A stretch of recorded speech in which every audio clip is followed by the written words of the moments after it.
On a remote hillside near Mount Ararat in Turkey lies a huge and mysterious boat shape. Many scientists believe it's just an unusual rock formation, but some investigators claim that, amazingly, it's the physical remains of Noah's Ark. Well, we made it, guys. This is it.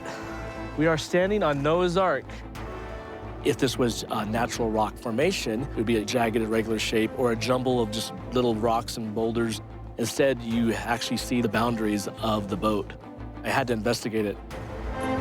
According to the Bible, it was here in the mountains of Ararat that the Ark landed, with Noah's family and breeding pairs of all the world's animals on board. After surviving a great flood sent by God to destroy the entire world. Now we are in the middle of the Ark. It fits the biblical size. What is the truth? Are there other, more convincing geological explanations? Or are these really the remains of Noah's Ark? Despite what the Bible says, there is actually zero archaeological evidence for Noah, an ark, or a flood. Sometimes there is no truth, but I am a huge believer that there are usually some grains of truth in most myths and legends.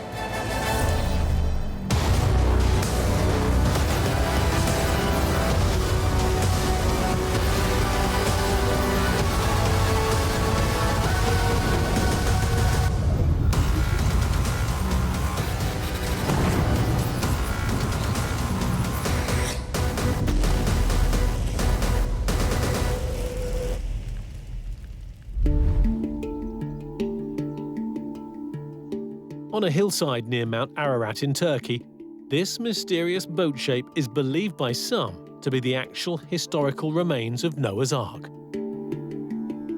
The world is fascinated by stories, myths and legends from the Holy Grail to Noah's Ark, and we're forever trying to find proof that these things exist.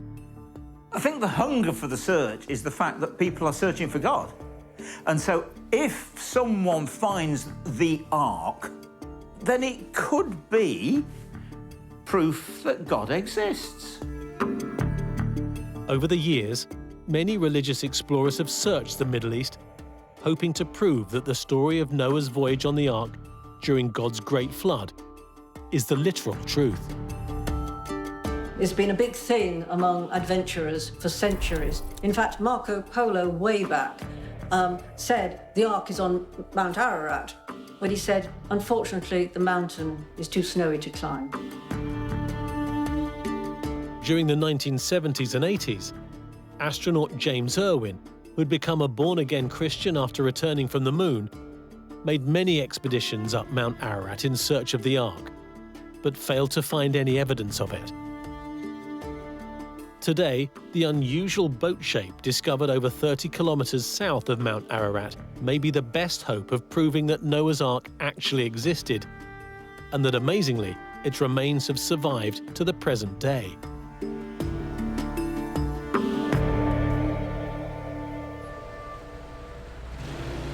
Today, the leading investigator of the site is devout Christian Andrew Jones. Accompanied by research teams, he's been visiting and studying the site for more than 20 years. Yeah, I first came here in 1997, and I was in college, and it was like a dream come true. It was the most exciting trip, because you're thinking you're walking on the remains of Noah's Ark. Now, I've been here about 16 or 17 times since 1997. There's always something new that happens on each trip. And now, of course, this trip, we're focused on radaring the site and getting survey work done above ground. And so that's exciting. We're just really wanting to see what's below the ground. And so that's why we are here today. Armed with the latest scientific equipment, Andrew Jones's mission on this trip is to finally gather enough evidence to convince skeptics that the boat shape near Mount Ararat is more than just an unusual rock formation. He's hoping to prove it really is Noah's Ark. So all of Ararat's in Turkey. It's a 16 or 17,000 foot volcano, the stratovolcano, and it has a year-round glacier on top, so you see the snow up there. And we're working across the valley from Mount Ararat at the Drupanar site. Back in the 1980s, the Cerupınar site was declared a national protected area by the Turkish government. And as a result, today, Andrew Jones and his team are able to drive right up to the once difficult-to-access site. In fact, we have just arrived at the visitor center. Now, the Turkish government built this building in 1987 when they dedicated a national park here for the tourists. So we have arrived. Thank you.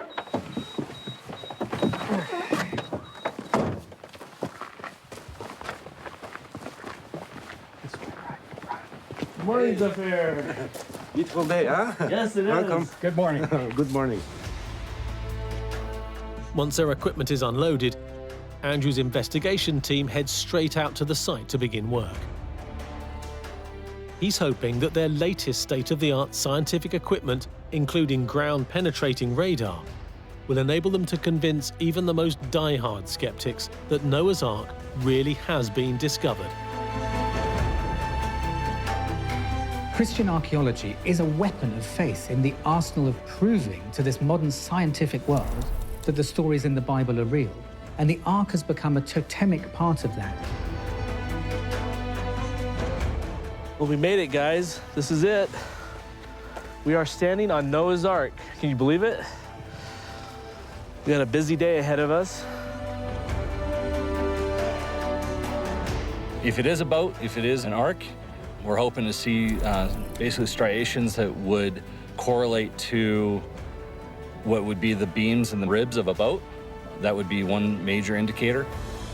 To skeptics, however, the site has clearly been shaped by natural geological processes. When we look at a site like Durapina, and you look at the geology and the geologic history of the area, we know that there was glacial movement there, making it very possible a large rock fell off the side of a mountain, and it got surrounded by rocks that are different hardnesses. In this case, it just happens to be sort of the outline of what we think of as a boat shape. To me, if it is Noah's Ark, then that's a big plus for proving that, that the Bible is true. If we start digging and find just natural layers of rock and dirt down there, it would be very disappointing. I've looked at this and studied it and investigated it for half my life. Can Andrew and his research team find sufficient scientific evidence to convince skeptics that the site is the last resting place of Noah's Ark and isn't just an unusual rock formation? Detailed analysis and precise measurement of the boat shape will provide important clues.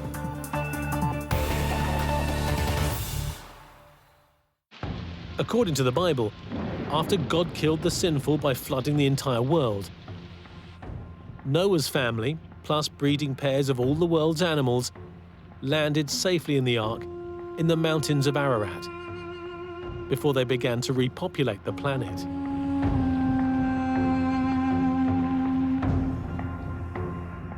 And so if Andrew is correct in his beliefs that the boat shape is indeed the remains of Noah's Ark, then he's walking on the spot where a new world was created.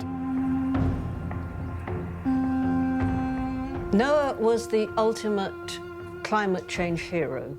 According to the Bible, he was chosen of God to survive a great cataclysm which would be visited upon the whole earth by God in one of his tantrums.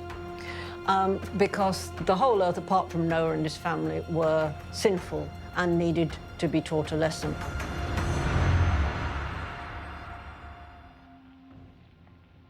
Noah is one of the great figures of Genesis. He is the righteous man. He is the man who was chosen out of everybody else because of his piety and his beliefs and his upstanding nature to save the world. If he really did what he did, and he saved mankind, and, for want of a better word, animal kind as well, then you can't get any guy on the planet that's done more for us than Noah. So, hail Noah. Andrew Jones is convinced that this remarkable story isn't just a biblical legend. He believes it's factually accurate. According to the Bible, he was a great man of faith because God said he's going to destroy the world with water, the whole world, and Noah had to believe that. There was no evidence that this would happen, but God said, build a boat. And so I can just imagine him being made fun of and ridiculed for building this giant boat on land. But, ultimately, by obeying God, he was saved. And at the end of the story, the Bible says that the ark landed in the mountains of Ararat. And so where is this boat? And so that's what we're here looking for.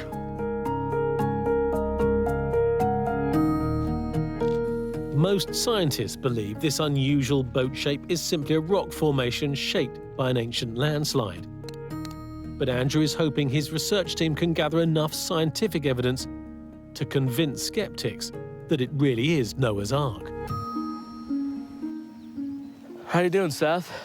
Just finished 120 scans. You finished 120 scans? Yes, millions Wow. of data. And those points basically creates a 3D model of the object you're shooting. Exactly. We put them all together, stitch them all together, and it also takes pictures while it's doing it, so it colorizes it, so it looks realistic. That's amazing. I can't wait to see the results of this. After fully surveying the site with the high-resolution mapping scanner, the team is soon able to build a preliminary 3D picture of the parts of the boat-shaped formation that are visible above ground. So the results we've gotten, we're extremely pleased with. Right now, this is bird's eye view, and you can see this is kind of the bow of what we believe to be a ship structure. And this is the backside of it. And then this is the limestone structure that they believe this boat got impaled on as it came down the mudslide. And then you can kind of see the surrounding topography. You almost can kind of visually see the mudslide coming down the hill here. With these ravines and cracks, you can kind of see a little bit of the motion and how some of that is kind of parting and going around the structure. We can't make the determination whether it's Noah's Ark or not. What we can do is provide archaeologists the details they need to plan and then be able to do that invasive excavation, try to see what's actually under there. As excavation of the site is not yet officially approved, over the coming days the team plan to build up a picture of the site below ground using ground-penetrating radar. But their 3D mapping of the site above ground has already helped highlight one very significant fact. Intriguingly, the boat shape very closely matches the dimensions of Noah's Ark, as described in the Bible. Here we are walking down the starboard side of the ark. And over here is the middle of the structure, and you can see how massive the ark would have been. And it fits the biblical size. According to the Bible, Noah's Ark was 30 cubits high, 50 cubits wide, and 300 cubits long. In modern terms, roughly 15 meters high, 26 meters wide, and 155 meters long, which is vast. In modern times, the largest wooden ship ever built was the early 20th century American schooner, the Wyoming.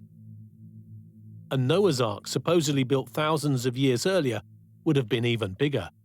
I think the idea that you could have fitted two of every animal, from the tiniest insects through to giraffes and elephants, onto a single ship, and given the technology of that time, we're really stretching the imagination to breaking point here.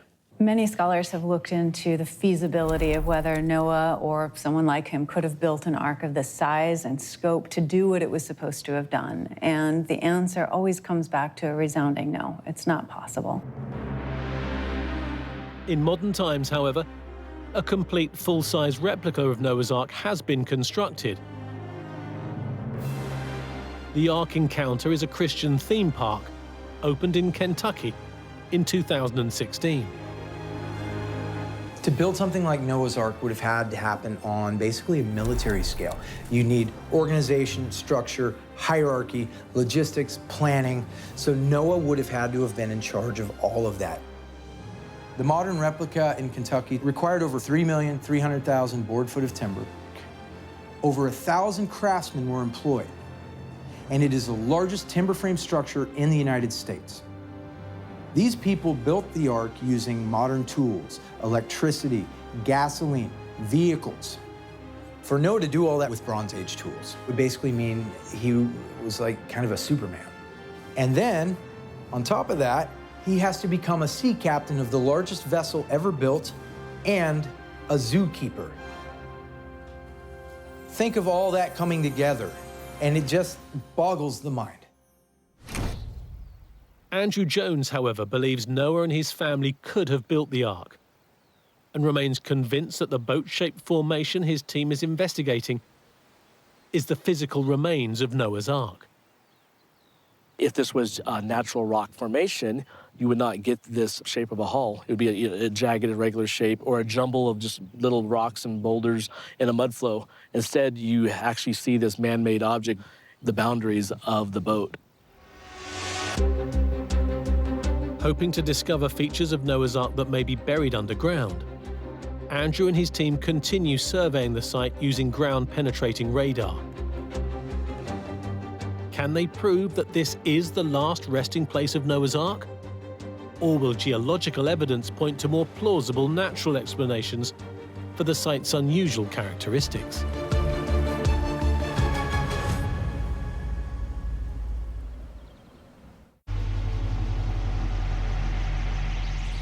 As Andrew surveys the site, he becomes more and more convinced in his beliefs that this mysterious boat shape is indeed the physical remains of Noah's Ark, and not an unusually shaped rock formation, as believed by the science.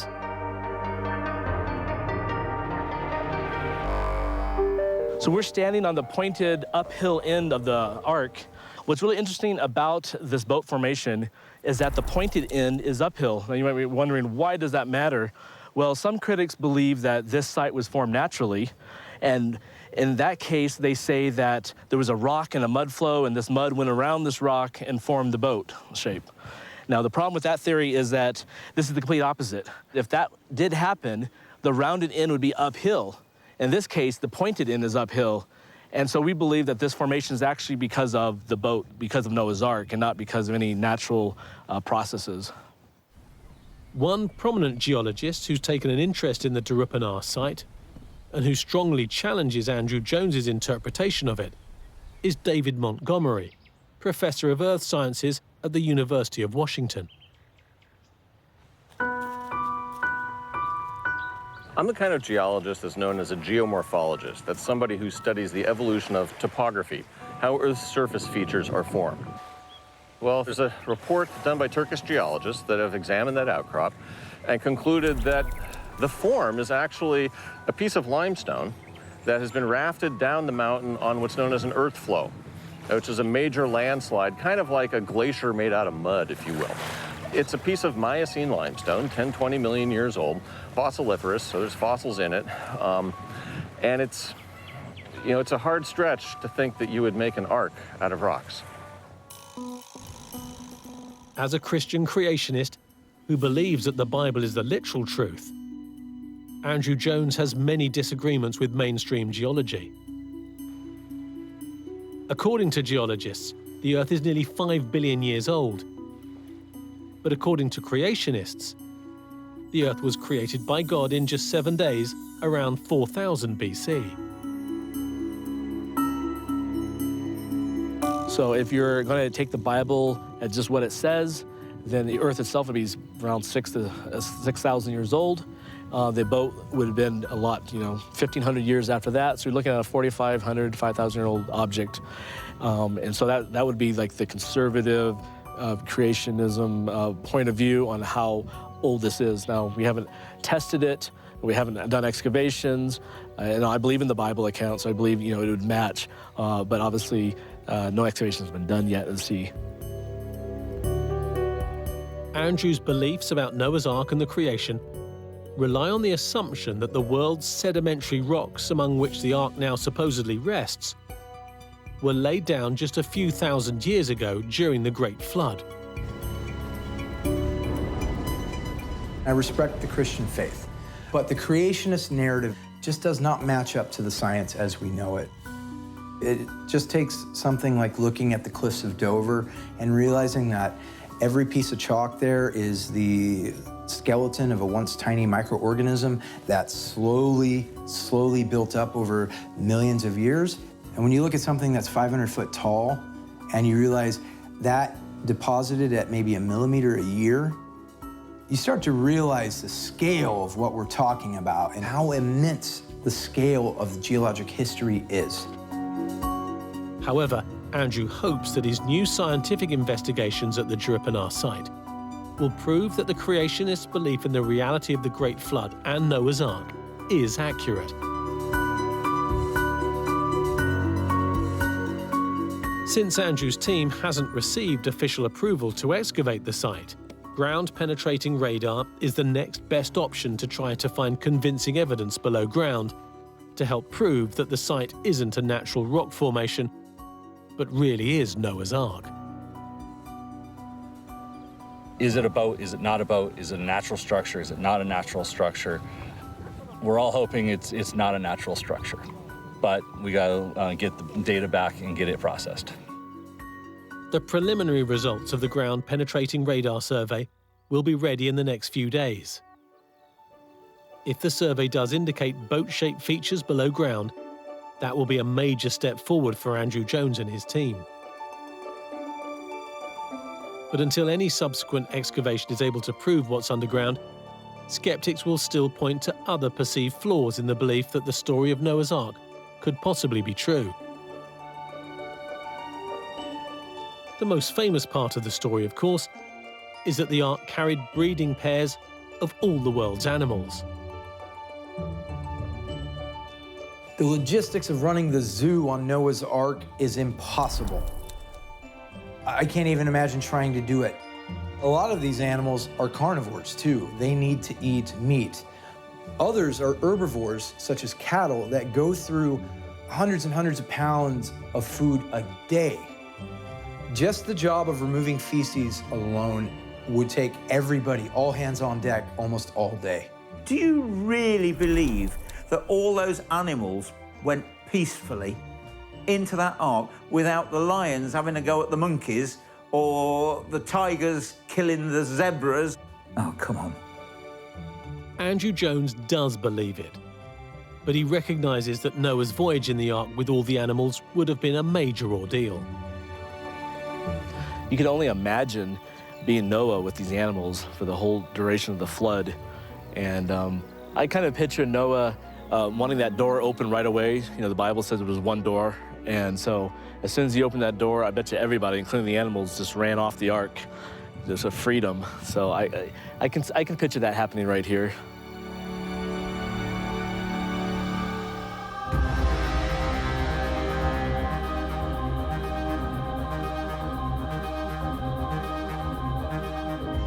But skeptics question whether there is any scientific evidence at all that there ever was a global flood.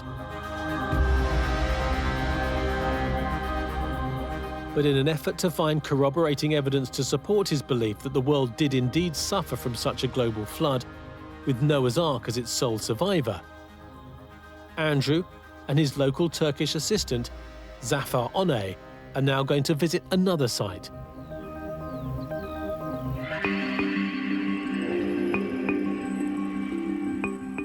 Just a short trip away are a group of mysterious ancient stones in a nearby village. Andrew hopes they'll provide another promising clue that Noah's Ark did land in this region after the Great Flood. Andrew believes that these stones once had a very practical purpose on board the Ark itself. Yeah, the big anchor stone is still there. That's amazing after all these years. Remarkably, Andrew believes the group of heavy stones found here, known as drogue stones, were once hung over the side of Noah's Ark to stabilize it as it navigated the choppy waters of the Great Flood, sent by God to destroy the entire sinful world. I think so far they've found like 20-something, 26 or so of these. You'll notice that these drogue stones have holes in them, and so all the drogue stones would have been tied to the Ark. And this is one of the largest stones. In fact, a third of it is below the ground still. A drugstone is a large standing stone, a megalith with a hole in the top center. They appear to have been used as storm stones, anchors for ships who are going through turbulent waters. Now, we find these around the Mediterranean. We have found them in the Nile River.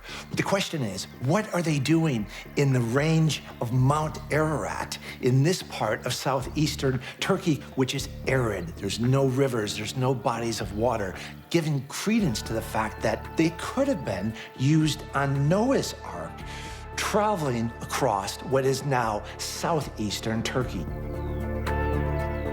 But as almost all these stones have lots of Christian crosses carved on them, skeptics point to a more mundane explanation.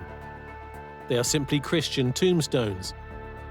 Yet believers in Noah's Ark have another explanation. Some scientists, they say, okay, well, if it's anchor stone, what the crosses are doing on it. And what I believe personally, and what I heard from the peoples who believe these are anchor stones, drug stones, which is, they say this is carved later on by Christians, that they still, at the time, they believe this is something from Noah's Ark. Were these stones really used to stabilize Noah's Ark during God's great flood?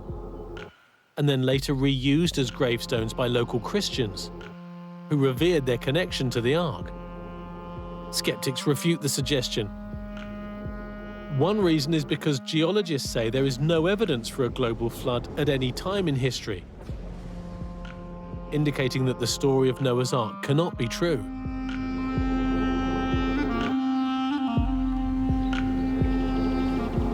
You really have to throw away the last couple centuries of geology and all the science and physics and chemistry and biology and paleontology that goes along with that to embrace the idea that the world was shaped by Noah's flood.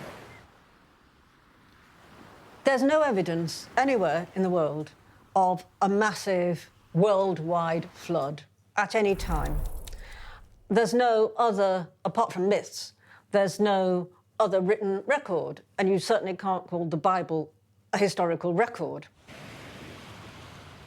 Geologic history has a much longer and more complicated story told in the sediments of the rocks themselves than could be recorded in a single global flood. So if there never was a global flood, are there geologically plausible explanations for the story of Noah's flood? A very reasonable explanation behind flood stories can be the idea of a regional flood that essentially took out the land that people considered to be the world, their home. I mean, to flood the entire planet up to the summits of Mount Everest, say, would require 4 times the amount of water that's in the oceans today. So it just does not seem feasible, let alone it's then supposed to disappear suddenly. So what's more likely is that there was some kind of catastrophic flooding in the region, you know, maybe some sort of movement in the Mediterranean or the Black Sea. And this was remembered as a folk memory. Maybe it was a story that was told round the firesides, and it changed and it morphed, and it became different myths in different civilizations.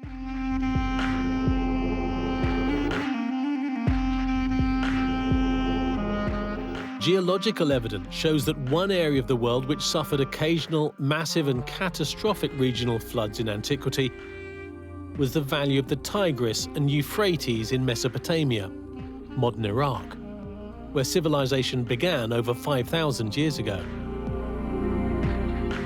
There is evidence within the Mesopotamian region of the flood of the Tigris River dating to about 2900 BCE. So this we can date by pottery shards that are found just before and just after this level, this geological level, that gives us quite a firm date for that. At the time, around 5,000 years ago, local people affected by this huge, devastating flood in Mesopotamia could easily have believed that the whole world was flooded. If you're looking at a worldwide deluge, when you consider what world means to a person who only has ever been within a couple miles, 10 miles, maybe even 100 miles of the place that they were born, that's a lot different than our global concept of the world today. The Bible story of Noah's Ark surviving a global flood was written a couple of thousand years after the Great Flood in Mesopotamia. But could the biblical account have been inspired by it?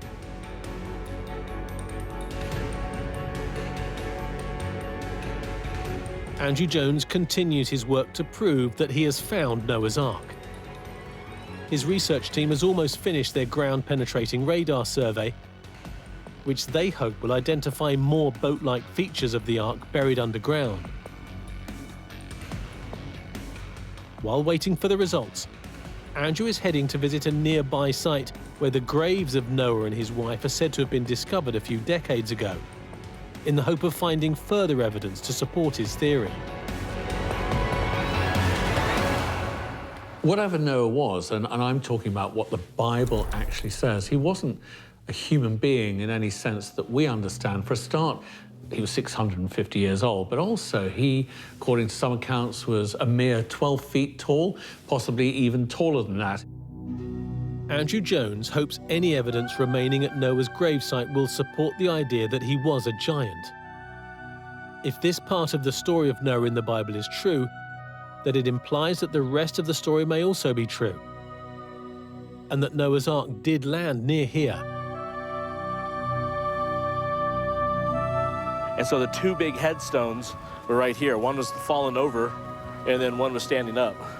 Everything disappeared. The headstones are gone. It's all broken up. Since its discovery a few decades ago, the site has been ransacked by treasure hunters. As well as the headstones, they're said to have taken away a huge sarcophagus. Yeah, this 18-foot-long trench was created because in '83, some locals, with the help of, they say, a foreigner, dug up this grave. And it was a 15-foot-long box they pulled out of it, a stone sarcophagus. And so that suggests that whoever was buried in there was a giant, just like we were thinking that says in the Bible. Skeptics are highly doubtful about this, however. I think it's important not to equate the size of the tomb with the physical size of a man, because after all, we have tombs of popes that lived in the Renaissance, for example, and they're massive of scale, but the Pope was just a regular-sized man, maybe even shorter than we're used to, so.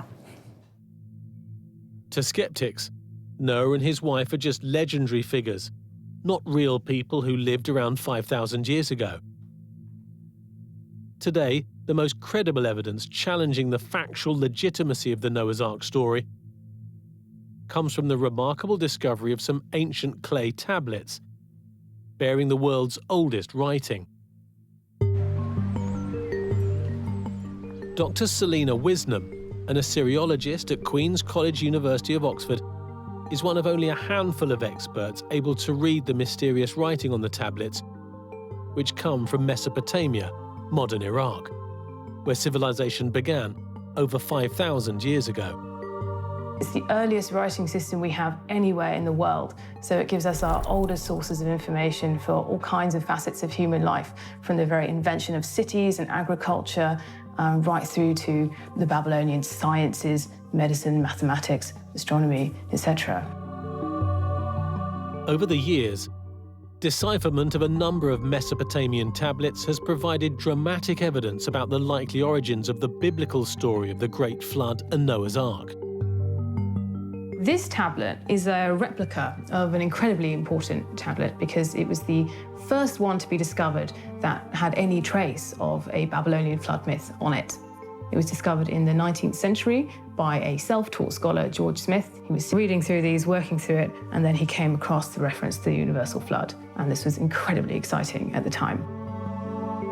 Dating to around 1800 BC, and now known to be part of the world's first great work of literature, the Epic of Gilgamesh, this tablet was the first of many Mesopotamian variations of the flood story that have since been found.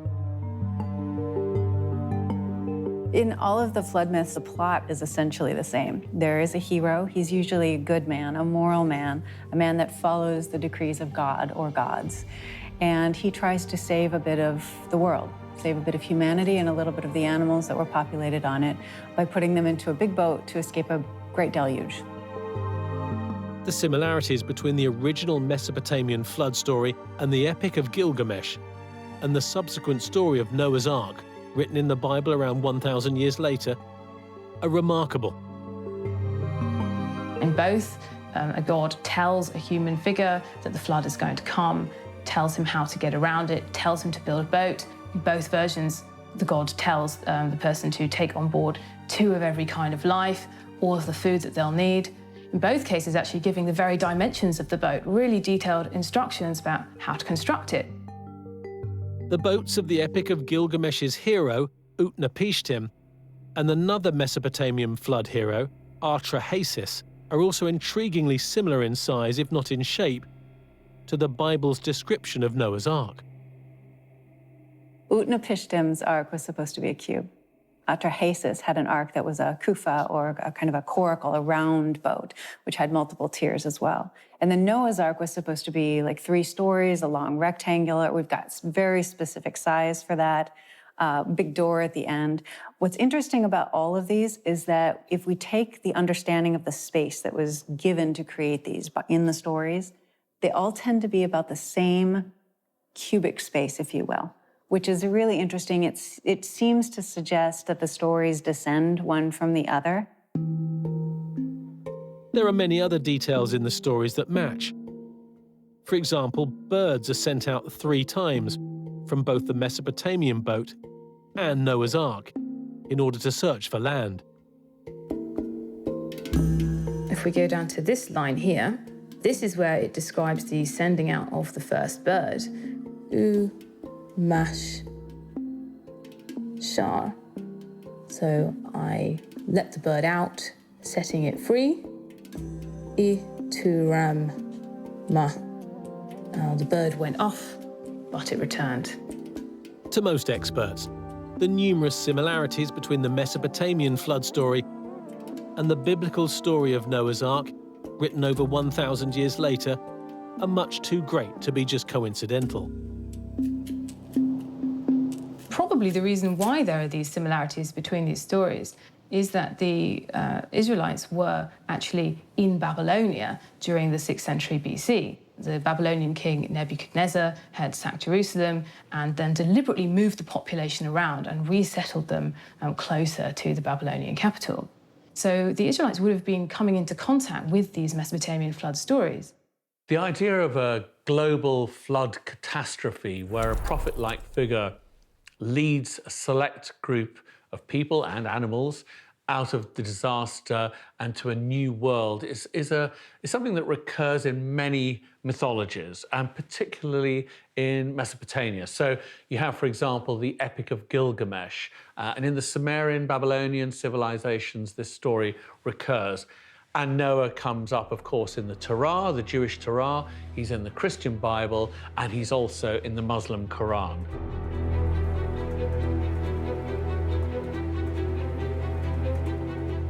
Andrew Jones, however, doesn't accept that the Bible story of Noah's Ark derives from Mesopotamian myth. His research team has now finished their ground-penetrating radar survey. And as a result of what they've found underground, Andrew is more convinced than ever that these are the remains of Noah's Ark.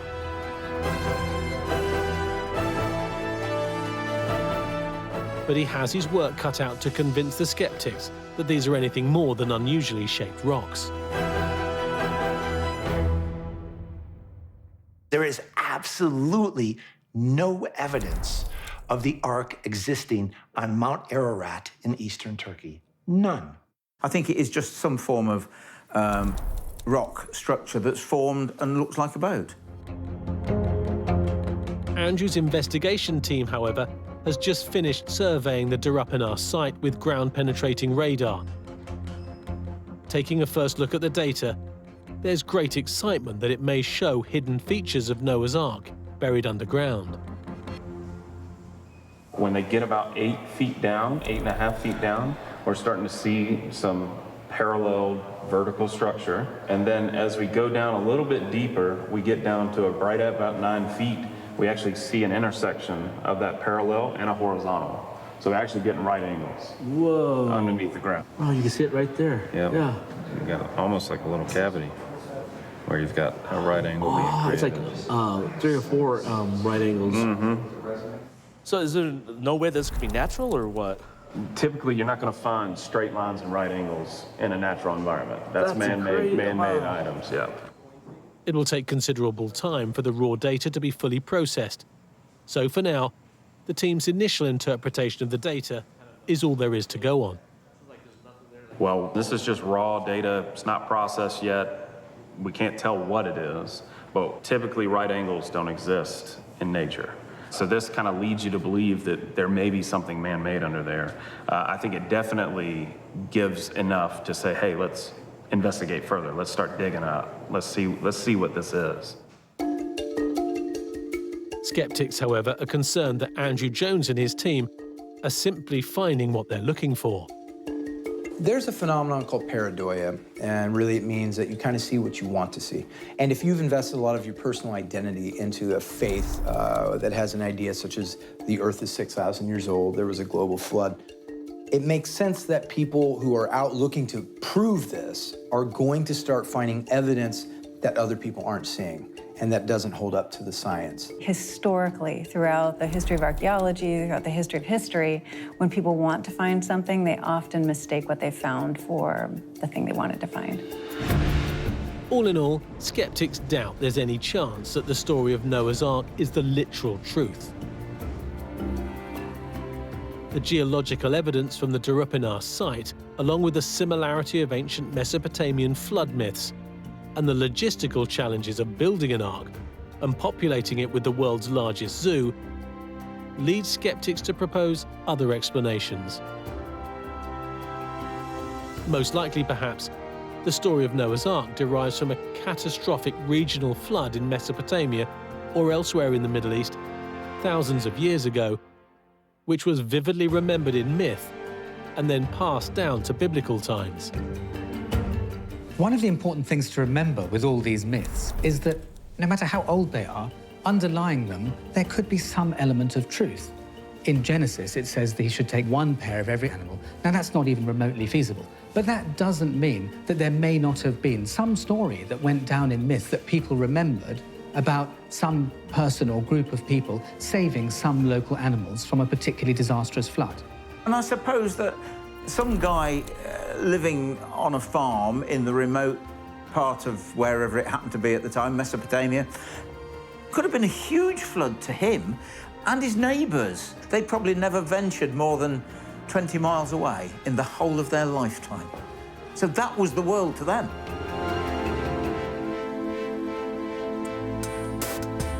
Andrew Jones, however, continues to search for proof that the biblical story of Noah's Ark is the literal truth.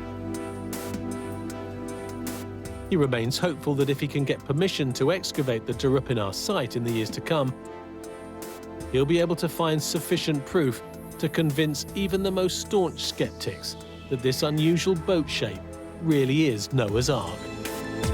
Ultimately, we hope to find a ship buried below the ground. This would include rooms, floors that would match the biblical account. The Bible talks about having 3 decks and rooms for the animals. And so that's what we hope to find below the ground there. Whatever the truth may ultimately be, Andrew Jones' quest to find definitive proof for the existence of Noah's Ark, the smoking gun that could prove the Bible is literally true, will undoubtedly long continue.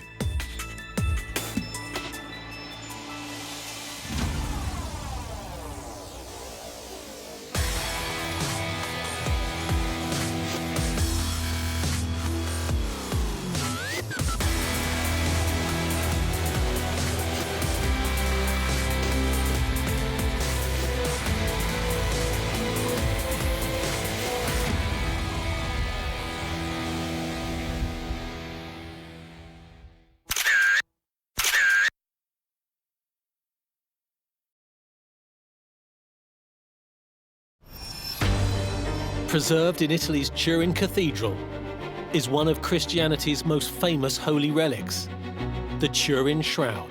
It's said to be the burial cloth in which Jesus was wrapped after his crucifixion over 2,000 years ago. The shroud completely inspires those who believe in it because we have to remember, Jesus left no physical trace of himself on earth. He wrote nothing. There's no archaeological evidence, actually, that he existed. But if the shroud is real, then this is tangible proof that he did. The Turin shroud might be the silver bullet that proves beyond a shadow of a doubt the existence of Jesus Christ. Incredibly, it seems Jesus' image was somehow imprinted on the Turin shroud when he was buried. Although the image is very faint, a negative is much clearer. Could this really be the face of Jesus after his death, crowned with thorns? Millions of Christians faithfully believe so, as do some scientists. I think we can be certain that this is the burial wrapping of Jesus. Skeptics disagree. Unfortunately, it's a pretty obvious fake from the Middle Ages. What is the truth? Is the Turin shroud genuine? Or can other amazing explanations solve the puzzle of its mysterious properties? It's not the burial cloth of Jesus Christ. It's the world's first photograph, created by the world's greatest genius, Leonardo da Vinci.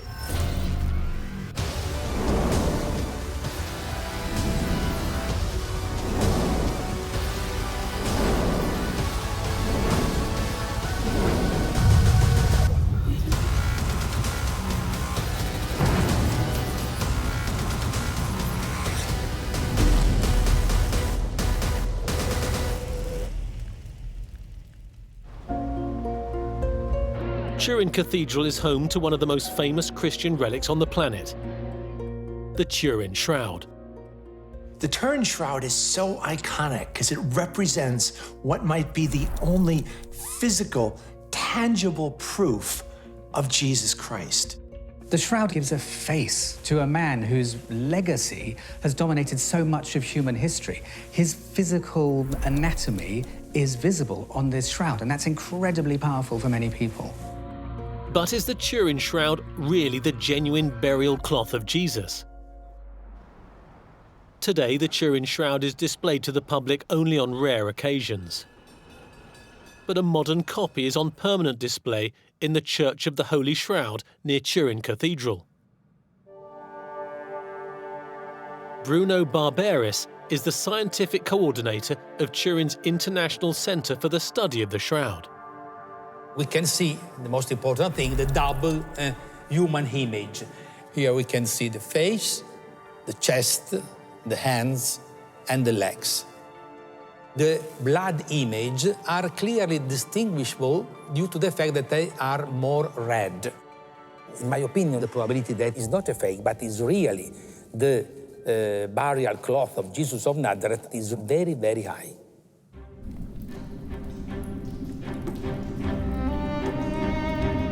Skeptics, however, are convinced that the Turin shroud is not Jesus' genuine burial cloth. Partly because the first solid historical evidence of the shroud's existence isn't until it appeared in France in the 1350s, nearly 1400 years after Jesus' death.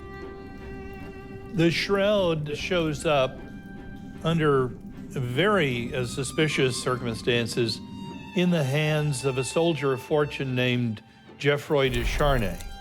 And he never was able to say quite precisely how he, a man of modest means, had acquired the most holy relic in Christianity. Adding to doubts about the shroud's authenticity, a French cleric of the time denounced it as a forgery. When the shroud was first exhibited in the 1350s, the local bishop complained and said that this was a bad thing, this was misleading people, and he said he even met the painter who'd painted it. Despite this, the legend of the shroud as the true burial cloth of Jesus continued to grow over the centuries. A fire damaged it in 1532, causing burn marks and water stains. But the nuns quickly patched it up. And in 1578, it was moved from France to Turin, where it's been treasured ever since. Yet given the shroud's cryptic origins, today the Vatican is officially cautious about whether the shroud is genuine or not. The Church, or the Catholic Church's position with the Turin shroud, is actually very ambiguous. They don't say it's a forgery or a fake or a painting, and neither do they say, it's the real thing. They have some ambiguous statement that's very carefully crafted to say that people must believe what they must believe. And that's, you know, a really kind of cheeky, in my opinion, way of giving their room for doubt for those people, you know, who are religious and do choose to believe it, and they can take from that statement from the Vatican that, in fact, well, they're not saying it's not true.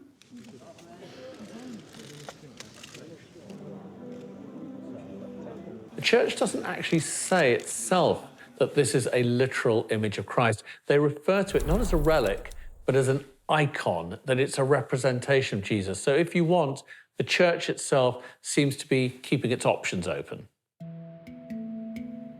True believers and skeptics alike want to resolve the debate about the shroud once and for all. For over 40 years, both sides have turned to science to provide the definitive answer. The first large-scale scientific investigation of the shroud was carried out in the late 1970s by the Shroud of Turin research project. Barry Schwartz was a photographic expert on the primarily American team. We did a myriad of different types of photography, but we also did spectral analyses, X-ray and X-ray fluorescence, and reflectance analysis. So we had all of these different pieces of equipment at that moment in time that were state-of-the-art, and ironically, the single question we went to answer, how is the image formed, we were unable to answer. We knew of no mechanism that could make an image with the chemistry and physics that we found on the shroud. And because of that, I came to accept that this was most likely the burial shroud of the historic Jesus. Barry Schwartz was involved in a scientific analysis of the Turin shroud in 1978. He conducted an optical analysis of the shroud, and he and the project, which became known as STURP, Shroud of Turin Research Project, were resolute defenders, I think it's fair to say, of the shroud, of its veracity. And ever since 1978, Barry has been really an advocate for the truthfulness of that icon.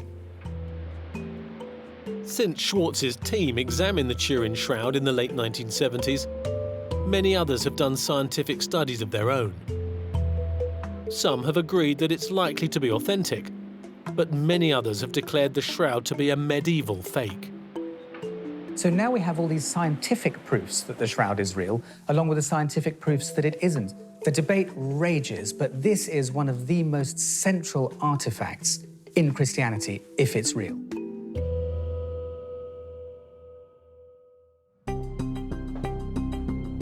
One of the most recent scientific studies, published in 2018 by forensic anthropologist Dr. Matteo Barini, employed bloodstain pattern analysis, a technique often used in criminal investigations. Morning, people. So ready to start with the experiment? Yeah, very good. In the first part of his recreated experiment, Dr. Barini is comparing the blood pattern on the Turin shroud to how Jesus would have bled if he was crucified on a traditionally shaped cross. So now your arm is extended like the classical crucifixion position, so with the arm completely horizontal. So now, exactly, we see here the bleeding with the arm completely extended. So what we see is that there is just a bleeding that is going down, following the law of gravity, going down 90 degrees. However, what we see in the Turin shroud is not this.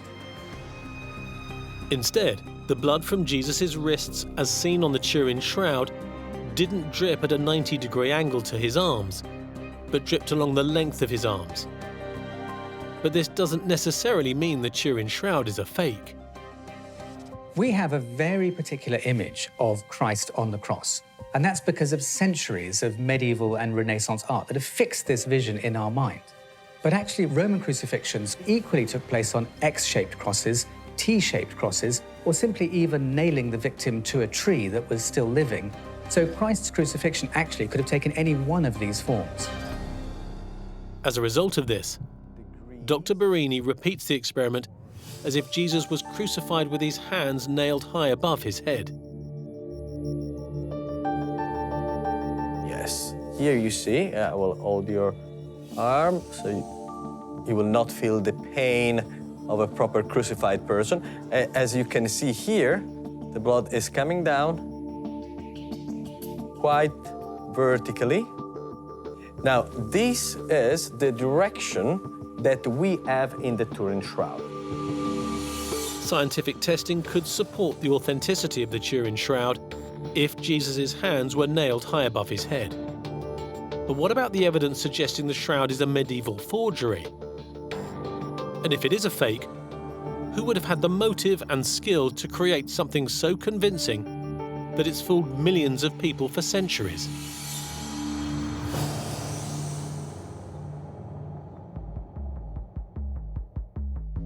There is another test that the shroud must pass in order for it to be considered real.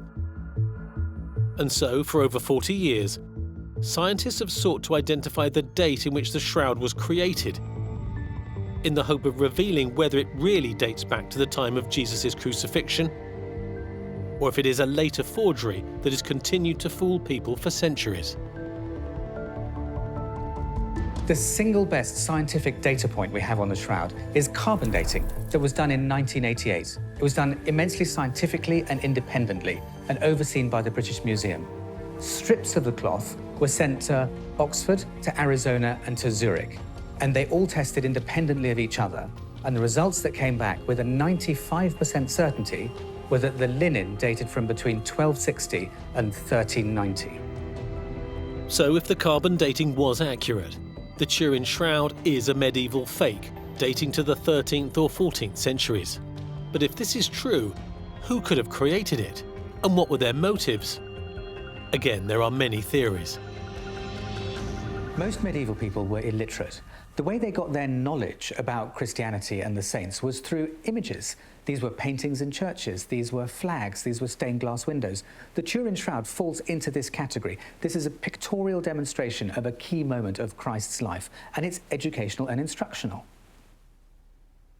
I think you simply have to look at the Turin shroud as a work of art. You know, it's clearly going to have been painted in some way, using some sort of pigment or ochre, and it was clearly there as a kind of relic for the credulous and the gullible and people who are trying to make believe.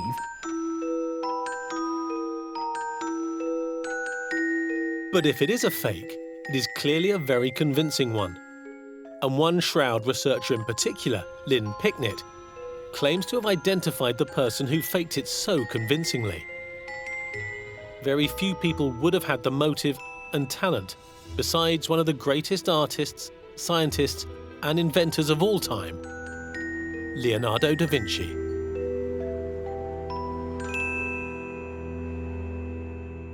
We can't be certain who commissioned Leonardo to fake the shroud, but almost certainly it was someone in the Vatican, perhaps even the Pope, because in those days they were very corrupt, and basically they wanted the ultimate Christian relic that would pull in the punters and line their pockets. From the late medieval ages, there was a significant commercial value in having holy relics because you would draw pilgrims not only to your church, but to your city, and that was a significant source of income. We know Leonardo was given a room in the Vatican, a secret room. We don't know much about what happened in there, but whatever it was, it involved a machine made of mirrors, and it is said that whatever went on in that room, the German mirror makers that were employed ran out screaming that it was sorcery, and it seemed to involve huge flashes of light. Lynn believes that Leonardo da Vinci had the equipment and skills even in the 15th century to experiment with photography. She claims the Turin shroud is actually the world's first photograph. I personally have no doubt that Leonardo had the technological know-how and means to fake the Turin shroud. Leonardo invented so many innovative things that have only come to mass production. Helicopters, flying machines, all sorts of technological devices that were hundreds of years ahead of their time. And he was working with camera technology. He built a camera obscura, which he called artificial eye, with a little hole in one wall, and you projected images through it onto the inner wall. What you had to do is you put a cloth in the camera obscura, coated with light-sensitive chemicals. Chemicals that were readily available in Leonardo's day, for example, egg white and urine, and basically the light hits it and the image forms. But developing a photograph using a camera obscura can take several days. So it's very unlikely Leonardo da Vinci got someone to stand still for so long in front of the pinhole. Instead, Lynn believes that Leonardo used the body of a corpse and the cast of a Jesus-like face to create his photographic image of Jesus on the shroud. The idea that Leonardo da Vinci could have effectively created a Renaissance-era photograph of Jesus isn't quite as outlandish as it may seem, because for one thing, the idea of the camera obscura was known 500 years before Leonardo, and we know from his drawing of the Vitruvian Man that he was fascinated by the way that human bodies move and so on. So it might have been that the Turin shroud was one of Leonardo's more bizarre experiments. Leonardo had no compunction about doing terrible things to corpses in his anatomical researches. He would have experimented until he got it right. He would have crucified the corpse. Then Lynn believes Leonardo da Vinci illuminated his cast of a Jesus-like face and the crucified corpse, projecting their images through a crystal lens onto the light-sensitive cloth in the camera obscura. After a couple of days, you take the cloth out and you wash it in cold water. And you're left with the light bits. The dark bits just wash away. So you've got a negative image, essentially. And there you have it, the shroud of Jesus.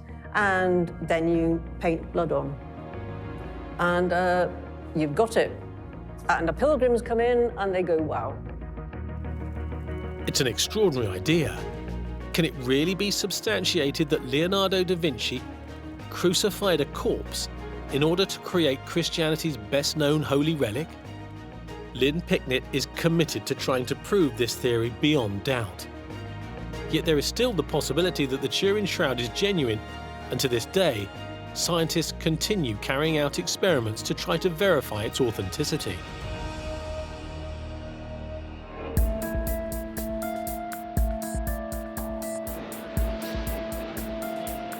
Although the radiocarbon tests carried out on the shroud in the 1980s dated the shroud to be the 13th or 14th centuries, some refuse to accept their conclusion that the shroud is therefore some kind of later medieval forgery. Many have identified what they believe to be inaccuracies in the scientific process used, coming up with a myriad of explanations for why the tests could have come back with dates that do not fit with the crucifixion of Christ. So one prominent line of argument is that soot from the fire that the shroud suffered impregnated the fibers, and that has thrown off the carbon dating. Well, it's a theory that you can put forward, but the scientists who conducted the carbon dating have addressed these issues and say absolutely not. Their tests take account of these factors. So even though carbon dating has put the shroud firmly in the late 13th century, 14th century, those who believe that it's genuine have hit back by saying that the shroud has been in 2 or 3 fires, I mean one in the medieval era, and that it may have become contaminated by soot, by other debris, and that's what accounts for the carbon dating. I have friends that are pro-shroud. I felt when the carbon dating was done, I felt genuinely sorry for them because I knew they were briefly, only briefly, they were devastated. And then they came up with several hopeful theories and they were back off and running again. One long-standing Turin shroud researcher who doubts the reliability of the carbon dating results is Stephen Mattingly, recently retired after more than 30 years of working as a professor of microbiology at the University of Texas. When the radiocarbon date came out, that kind of convinced me at the time that it was medieval. and it was some kind of fake. But since I've thought about it and got involved in the research and thought about it scientifically, I realize now that it is the actual shroud of Jesus. According to Mattingly, the shroud was dated inaccurately to medieval times, and not only due to fire. He believes the shroud could have also become contaminated by bacteria. The radiocarbon labs didn't take into account the microbial and fungal contamination because of the fact that the components of bacteria and fungi and cellulose are identical. We really cannot use that as an indication of, you know, the date of the shroud. He believes that one source of this bacteria could have been the air around the shroud. Common contaminants, Bacillus subtilis, are in the air everywhere. Each day they're adding new carbon, radioactive carbon. So the contamination issue is something we can't deal with as far as the Shroud of Turin is concerned. Most significantly, Mattingly believes that not only did airborne bacteria affect the carbon dating of the shroud, skin bacteria also created the mysterious image of Jesus. Mattingly says that to create a really strong image on cloth, you need huge numbers of bacteria. And he says that's exactly what happened as a result of Jesus' crucifixion. His bloody death provided the perfect conditions for bacteria to multiply on the skin. We know that they added a crown of thorns early on, and anybody that's ever had a wound in the head knows that it bleeds forever. There are reports of over 100 scourge marks on the body, front and back, that would also bleed. So we have an individual that essentially is bleeding continuously. And there are consequences to that. Most importantly, the fact that Jesus' own skin bacteria began to grow. They had all the nutrients they needed, and they would double every 30 minutes. So when the shroud was removed, it left the excess bacteria from his skin on the shroud. And that's what created this wonderful image. To demonstrate scientifically that Jesus' skin bacteria could have created the image on the Turin shroud, Mattingly is going to coat his hand with some skin bacteria grown in his home laboratory and then imprint his hand on some cloth. And I begin coating my fingers. This is Staphylococcus epidermidis, which I obtained from my own hand and brew it up. And we just keep repeating this. But skeptics find it difficult to believe bacteria on Jesus' body could have created the image on the Turin shroud. And they point to the Bible for supporting evidence. The synoptic gospels, those that see things the same way, Matthew, Mark, and Luke, they do speak about Jesus' body being wrapped in a shroud. But John, which many think is the most accurate gospel, actually doesn't. It talks about linen strips and even a separate headpiece.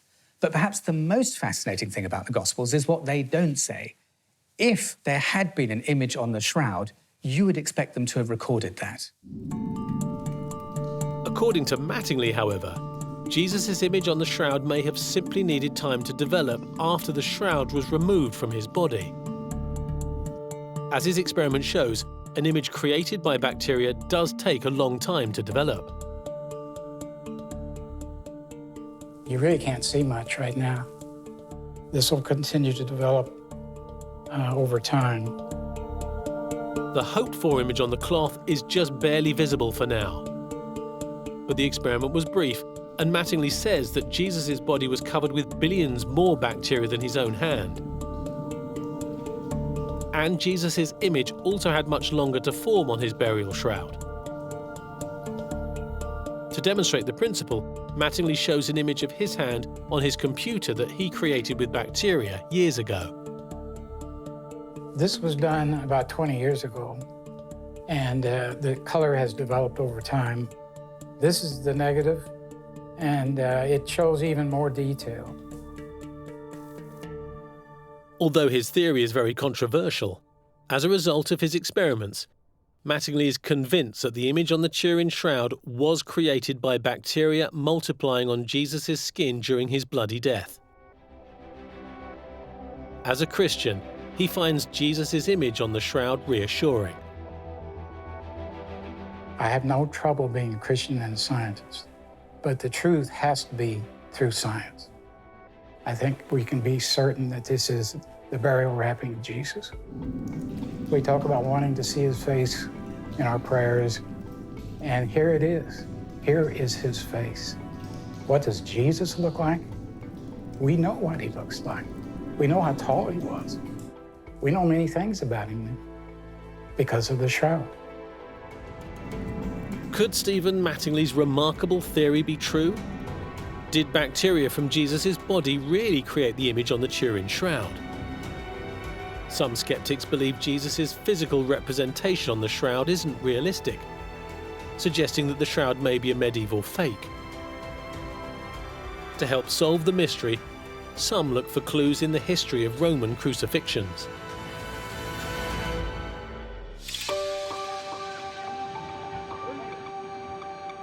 It can sometimes be overlooked that crucifixion was a punishment the Romans meted out to vast numbers of people. But the way in which Jesus' body was taken down from the cross and given a proper burial would seem unusual. People who were crucified were normally crucified as seditionaries. They'd committed treason against the Roman state. And so normally they were left to just hang there, being pecked at by the birds and eaten by animals, and their body would have rotted on the cross. So the idea of somebody being taken down from the cross and being given a lovely burial with a shroud, highly unlikely. Scientific evidence also provides important clues about whether the Turin shroud is genuine. Blood-stained pattern analysis has shown Jesus' wrist wounds are realistic if he was crucified with his hands high above his head. But what about other bloodstains on the shroud? In particular, the Bible mentions a wound caused by a Roman soldier who stabbed Jesus in the chest. Believers in the authenticity of the Turin shroud say the chest wound left this bloodstain. And also on the back of Jesus' body, this wide belt of blood. Is this realistic? To replicate the spear wound, forensic anthropologist Dr. Matteo Barini uses a simple method, a sponge on the end of a spatula. This is the most to reality reproduction of what could happen. And here you see the direction of the blood following the gravity. But we have a problem. Here the blood is going down and is not going in any way behind. Then how could the belt of blood on the back of Jesus' body on the Turin shroud have been caused by the spear wound? It's been said by some that the belt of blood could have been created if Jesus continued to bleed after he was taken down dead from the cross and was lying flat in his tomb. But is this possible? I want to try to replicate this second bleeding. So this, for us, is representing the shroud, and this is the individual bleeding through the wound on the chest. It is expanding. And now we move the body, if you can help it. Very good, great. Now, look at this. There is a big pool of blood here on the funerary cloth. And this is what we do not see in the Shroud of Turin. And this is absolutely non-realistic. Overall, blood pattern analysis cannot recreate the wide belt of blood on the back of the Turin shroud, supposedly caused by the spear wound to the front of Jesus' body. I think it's fair to say that Professor Barini's test pretty much proves that the shroud is a fake, at least on the criteria that he used, mainly because the front and the back simply don't match in terms of the wounds and the direction of blood. In my personal opinion, I think that the Shroud of Turin was made in the medieval time where the majority of people were illiterated, so were not able to read the Bible and the Gospels. So was like a painting to educate people. If the Turin shroud was created as a painting to enlighten medieval Christians, this could explain another surprising feature of the shroud. While the average height of a man in Palestine 2,000 years ago was about 1.65 meters, Jesus, as he appears on the shroud, is much taller, closer to 1.85 meters. When you look at the shroud image, immediately you're struck by this very long, thin figure that's very unnatural in its elongation. And having studied Christian iconography, I recognized that this was just French Gothic art. It was the most obvious explanation, and that fit, you see, with its origin in France in the Gothic period. There is no evidence that this is the actual burial shroud of Christ. In fact, it happens that most of the evidence points towards it being a medieval creation. The Turin shroud is not genuine. It is a very impressive, highly accomplished, rather wonderful piece of medieval art. It's conceivable that Jesus' elongated body on the Turin shroud just indicates he was unusually tall. But the suggestion that the shroud is a Gothic medieval painting designed to educate the faithful is a strong possibility. If the Turin shroud is actually a painting, in theory it should be possible to replicate it, recreating on cloth a very similar image of Jesus. But can a convincing, full-scale replica of the Turin shroud be created today?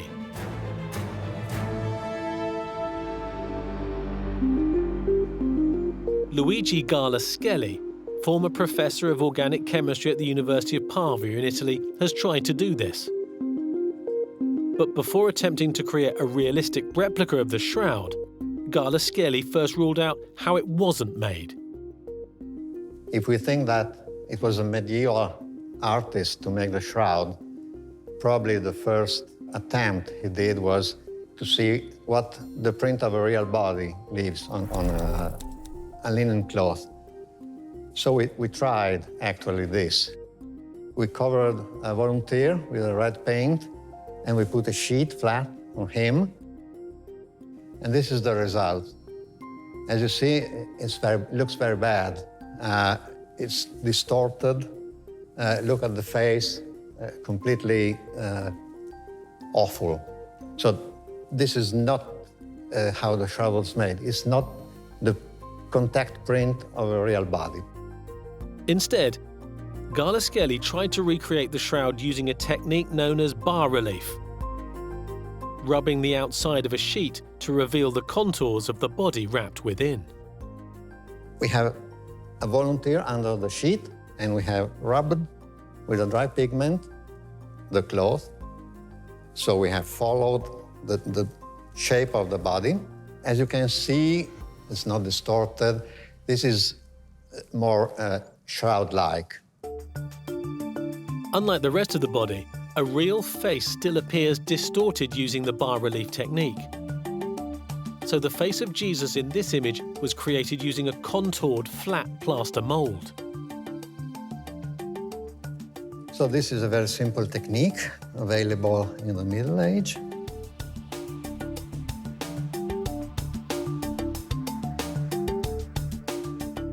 This is the only way you can have a face undistorted. Gala-Skelly is using blue pigment to highlight the fact that the color doesn't matter. He says the faint image of Jesus on the shroud is a kind of ghost image of reddish acidic impurities left behind by the original colored pigment that has completely faded away over the centuries. Now we will have to artificially age this image because the shroud had centuries to do so, but we want to do that in an hour, so we will put it into an oven at 160 degrees Celsius to simulate the aging. After an hour in the oven, the image is washed to remove the pigment. Only the pigment's acidic impurities now remain on the cloth, which is then ironed dry. Now the pigment is gone, and this is the image on the surface of the linen, nothing behind. And the final test would be to take the negative of this image and see if it looks like that of the shroud. So just a quick test with a cell phone, and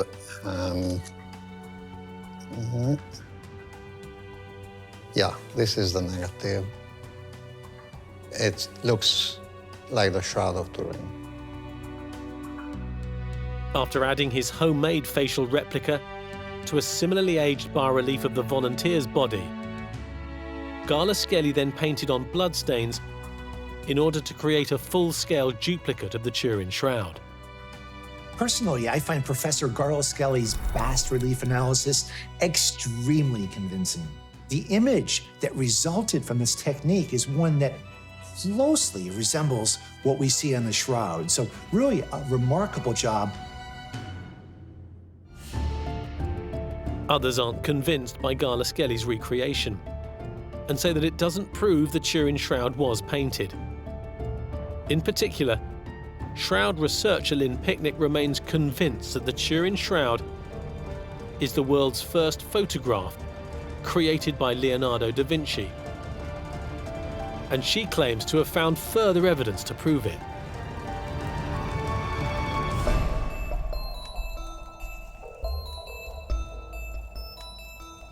The shroud has often been said to behave like a photograph. When seen in photographic negative, it almost leaps into life, into focus. It's quite astonishing. Lynn's theory that the Turin Shroud is the world's first photograph is very contentious, but she has carried out experiments that indicate it is possible. By projecting an illuminated cast of a girl's head onto a cloth in a camera obscura, just like the one she believes was used by Leonardo da Vinci, she was able to create a recognizably shroud-like image of the girl's face. As for the face that Leonardo used when he created the Turin Shroud, Lynn believes, very controversially, that Leonardo used his own face to represent Jesus. Leonardo would have thought, yeah, well, you're not going to get Jesus. Obviously, you're going to get my face. Leonardo was a heretic. He had very passionate beliefs, and they weren't Christian. In fact, there's every reason to believe that he hated Christianity, and therefore, faking the Turin Shroud was an act of rebellion. It just would have appealed to him. Lynn's entire theory about Leonardo da Vinci, however, is considered very far-fetched by most observers. The claim that Leonardo da Vinci made the Shroud of Turin, it's just not credible. I love this theory that Leonardo da Vinci somehow created the Turin Shroud. He was an amazing visionary man, but even he couldn't have created something before he was born. The problem is that Leonardo wasn't born until 1452, whereas the first generally accepted historical account of the Shroud places it in France 100 years earlier. However, Lynn claims that the Turin Shroud isn't the same shroud as the one displayed in the 1350s. She says it's significant that this earlier shroud was soon denounced by the local bishop as an artistic forgery. Unfortunately, it was a blatant painting. So clearly what happened was the church liked the idea of having the shroud, the ultimate Christian relic, Jesus' own image and blood. But they didn't want that one. According to Lynn, the original unconvincing shroud was secretly switched by the Catholic Church in the late 15th century, when it was taken from France to Italy. Leonardo's new, much more realistic shroud was then displayed in its place in order to attract as many pilgrims as possible. Despite critics who say that this is a fanciful and highly unlikely story, Lynn claims to have found further evidence that Leonardo really did create the Turin Shroud.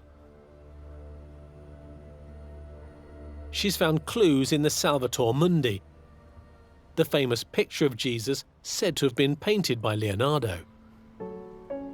If you split the Salvator Mundi down the middle, and you have that on one side, and on the other side, you have a picture of the Shroud of Turin, what you get is astonishing. Every single tiny feature lines up exactly. The Salvator Mundi, strange though it may seem, is actually also Leonardo. But there's more. Salvator Mundi is holding a globe, a crystal globe.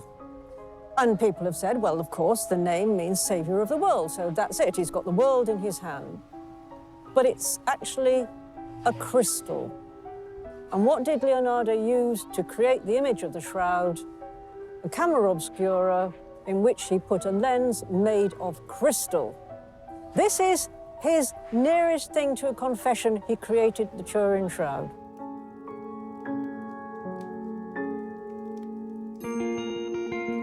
Whatever the truth is about this amazing theory, the debate about the Turin shroud will surely continue for years.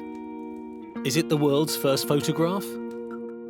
Is it a medieval painting? Or is it the genuine burial cloth of Jesus, imprinted perhaps by bacteria, with an image of his crucified body? Although carbon dating has provided compelling scientific evidence suggesting that the Turin shroud is not genuine, believers continue to dispute the study's accuracy. I just think this tells us that believers will always find fault with any amount of evidence that they're presented with. I think that for some people, the idea that the shroud is the real thing that wrapped Jesus Christ's body is too beautiful to be impossible.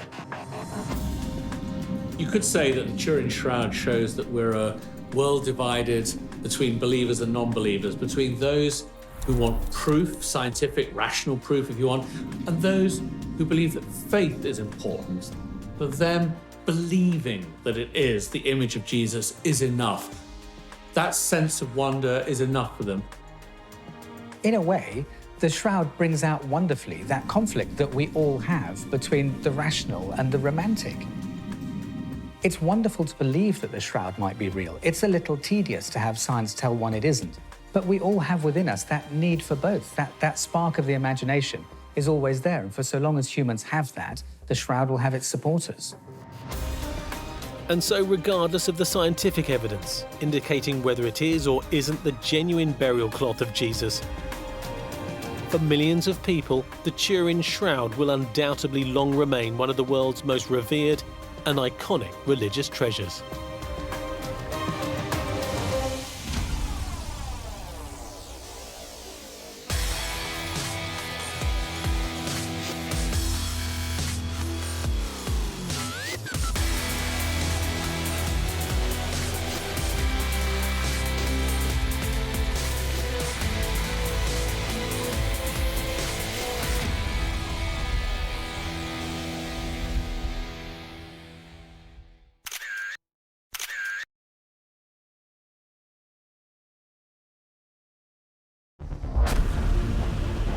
By the mid-1940s, the tides of World War II had turned, and legend has it that desperate Japanese soldiers buried a treasure of gold and relics in the Philippines.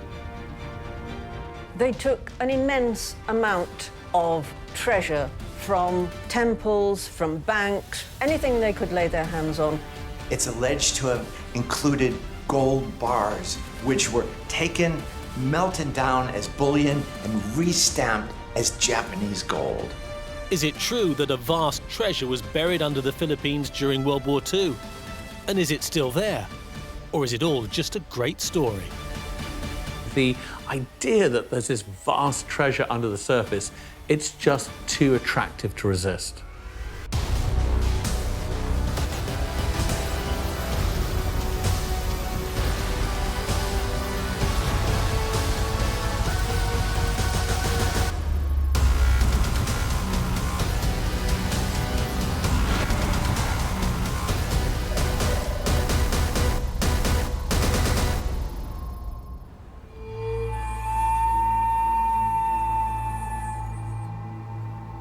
The so-called lost Japanese treasure is one of the world's great unsolved mysteries. While the Nazi looting in Europe took the spotlight, Southeast Asia was also being systematically plundered. A vast collection of relics, antiques, artwork, and importantly gold was amassed over the course of World War II. When things took a turn for the worse for the Japanese forces, they were said to have desperately searched for a location to hide their priceless treasure trove. Is this mythical plunder real? And if so, what was hidden and where? And what, if anything, is left today? Japan embarked on an absolutely ruthless effort to loot every country that they occupied before and during World War II. We're talking China, Korea, Laos, Vietnam, Cambodia, the Philippines. Nothing was safe from their soldiers. And it's the mere prospect of discovering untold wealth that continues to bring treasure hunters to the Philippines to this day, including Klaus Donner. 4 years ago, the Austrian researcher disappeared off the grid. For a time, no one knew where he was. Then only a few of his closest friends and family were told where he had gone. The Philippines, deep below ground. In the time he's been there, Klaus and his team of local workers have manually dug and pneumatically drilled vertical shafts deep into the ground, about 60 meters down. Having been given exact details on where to dig by his contacts, they unearthed an already existing network of tunnels. Who originally built them is unknown, but the fact they exist 60 meters underground makes this a very real treasure hunt. When I found out how dangerous the job here is, I was hiding for a while. Only a few good friends knew where I am. On the internet, many people were searching for me, but I did not want that everybody knows where I am, because that could have brought me into danger. Klaus believes he's very close to reaching the Japanese treasure. But it's not easy down in the tunnels, and he acknowledges just how dangerous it is. In the first year, we were down already in a big hole, 30 meters, and we were already very close to one big bunker, and the whole mountain came down, because what I did not know at that time, there was huge amount of clay, and when that material gets dry, it will very easy collapse.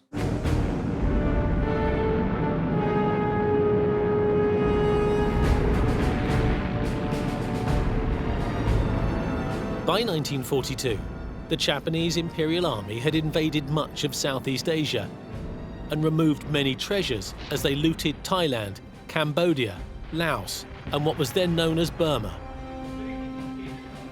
Similar to what the Nazis were simultaneously doing across Europe, they stole priceless valuables en masse. This practice continued in Southeast Asia for many years. As the Japanese advanced, they mercilessly ransacked country after country, stealing art, gold, and treasures on a massive scale. This covert operation across Southeast Asia was codenamed Golden Lily and was headed by Prince Chichibu, the Emperor of Japan's brother.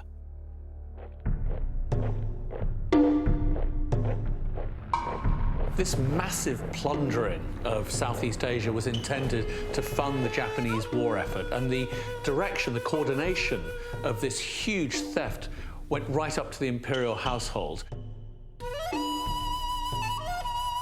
Having scoured treasures from across Southeast Asia, the next step in Operation Golden Lily was to get the treasure back to Japan. Before they could do that, they first melted down the gold into easy-to-move gold bars to erase any identifying features and prevent the valuable metal from being traced back to its country of origin. The gold was then taken to the Philippines to be inventoried before being shipped home to Japan on their massive naval fleet. This plunder was meant to fund the Japanese military machine, and they knew they would need to win with technology. And they were investing heavily in some of the most sophisticated military vessels and weapons ever in history. Japan's Golden Lily project probably was entirely real. Looting systematically is a huge purpose for embarking on war in the first place. I mean, nations go to war to gain geopolitical power and riches.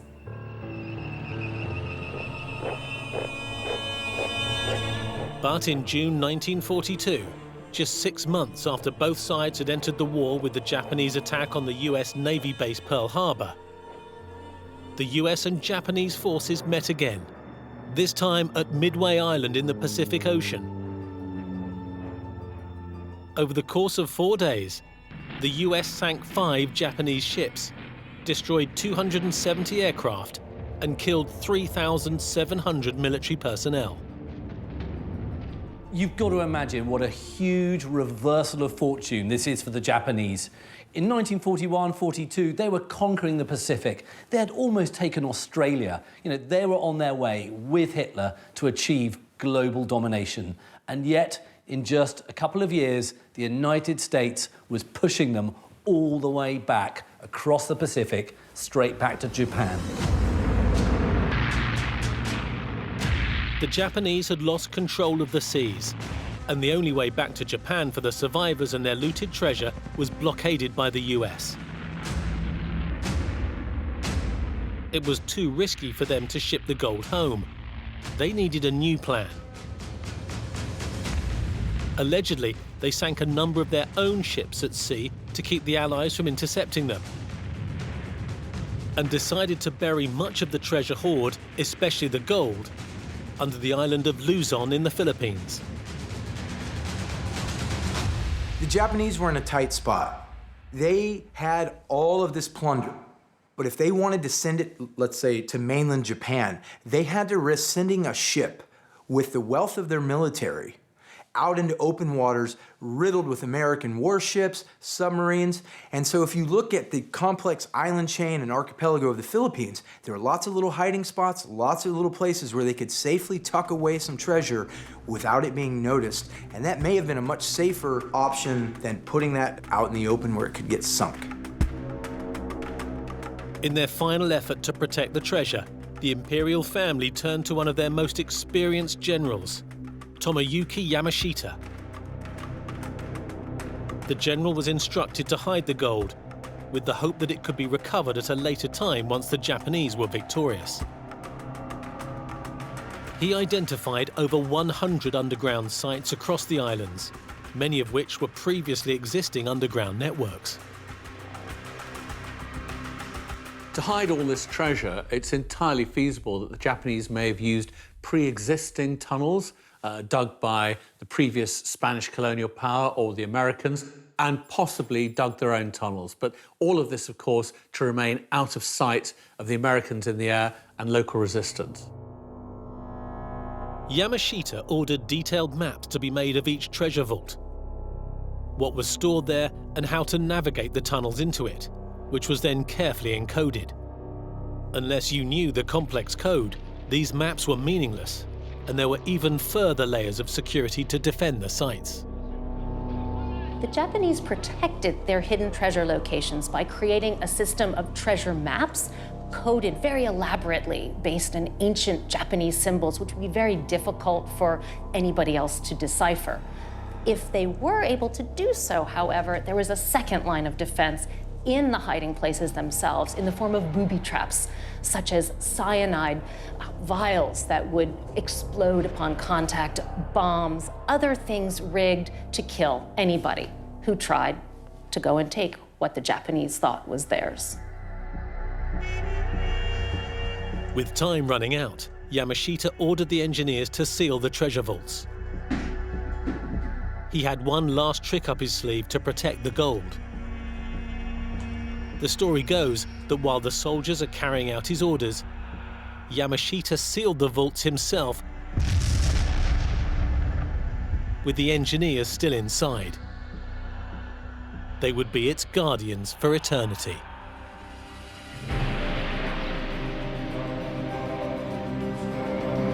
Less than 3 months later, World War II was over. General Yamashita was put on trial for war crimes and took the secrets of the gold to his grave. Yamashita never even had the chance to consider revealing the locations of the treasure after he was captured because he was executed by the American government. But Klaus Donner, an Austrian researcher dedicated to uncovering the spoils of Operation Golden Lily, believes that the Japanese treasure remains in the Philippines to this day, and he is on the hunt for it. Based on insider information from the locals, he and his team have targeted one village of particular importance. Across the site, they have dug 4 vertical shafts deep into the earth, some nearly 60 meters. We are not allowed to reveal the locations of his shafts, nor the information he has gleaned from the locals. But he is sure he's close. It's dark and treacherous. The threat of death is all too real.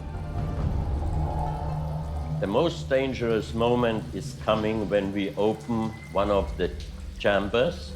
And then we have to be very careful because I'm sure that in the rooms you will find explosives.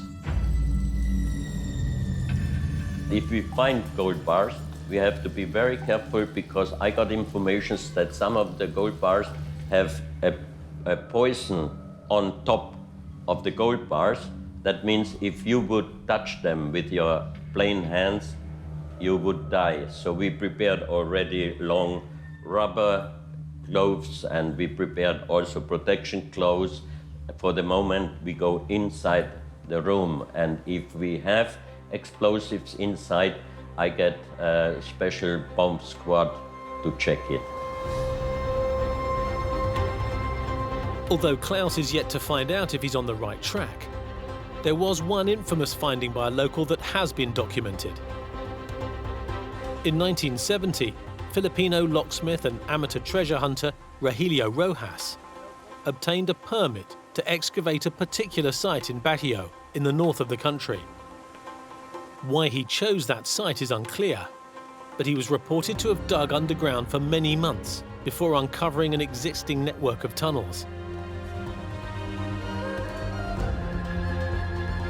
As he dug further, there are reports of him finding weapons, a wireless radio, and the skeletal remains of Japanese soldiers.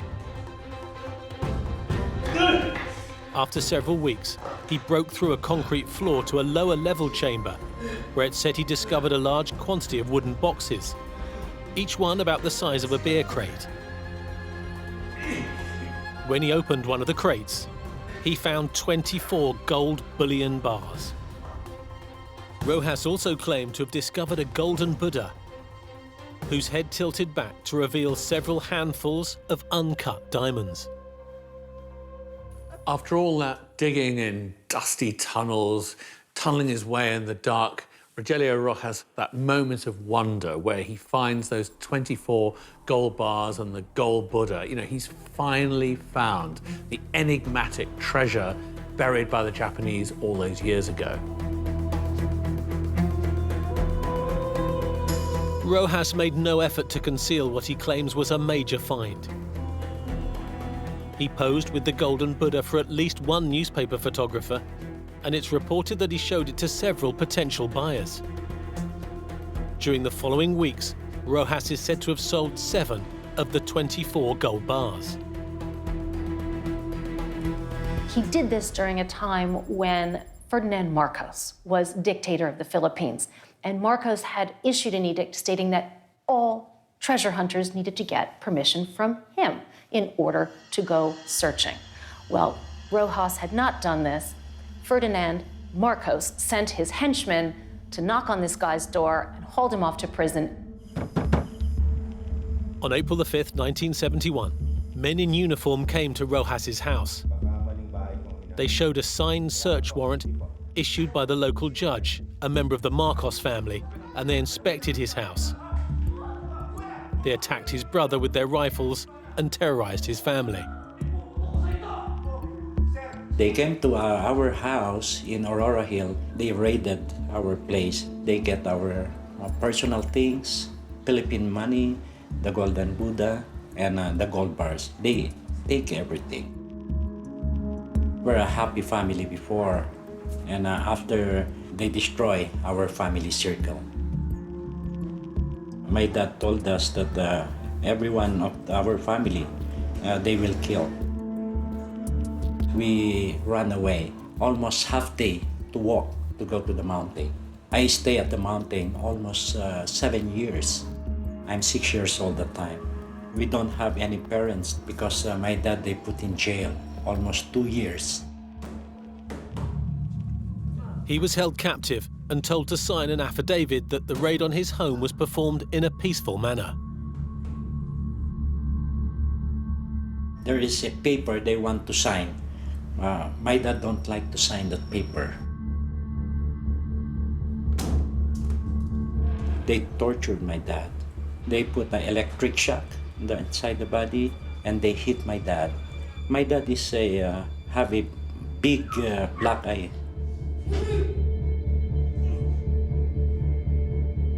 Once the authorities got wind of his discovery, his whole life was turned upside down. His house was raided, he was taken into custody, he was imprisoned by the state, and he was left very much as a broken man as a result of finding this treasure. Interestingly, the case of Roger Rojas is perhaps the one piece of this story which is documented in legitimate historical evidence. And then that is in the records of a trial that was held in the Hawaiian Supreme Court 20 years after Rojas found his treasure, when he brought suit against the Marcoses for violation of his human rights, for the torture that he was subjected to when he was imprisoned.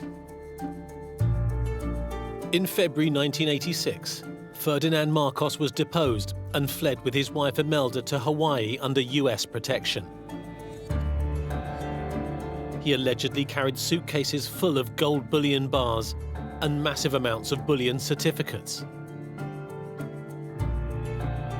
During President Marcos's trial in 1993, American mining experts testified that Ferdinand Marcos had showed them a solid gold Buddha statue with a removable head, as Rogelio Rojas had described. It also matched the photograph of the Buddha with Rojas in 1971.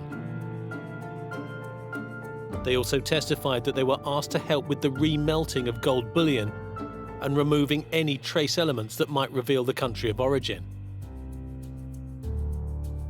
Was this the treasure that Rojas had found? Rojas again tried to press charges of bodily harm and the theft of his gold, diamonds, and the Buddha.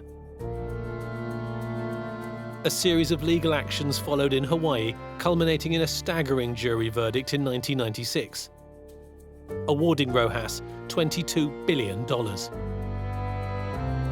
A Hawaiian court conclusively decided that Rojas had discovered gold treasure buried in a cave in the Philippines, and that the Marcoses had taken it from him wrongly. But nothing has ever been paid to either Rojas or his family. We're waiting for the justice since 1986 until now. Rogelio Rojas died a broken man in 1993. Told to my dad, even you're dead already, Dad, I will continue the case, and I will continue the treasure hunting activities, Dad.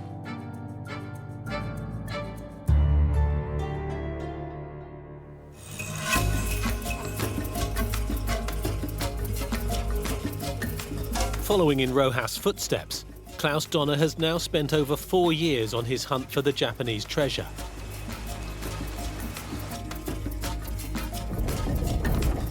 He and his team have excavated 4 large vertical shafts down to about 60 meters into the earth. He claims that he was given exact details on where to dig, and they uncovered a large tunnel network.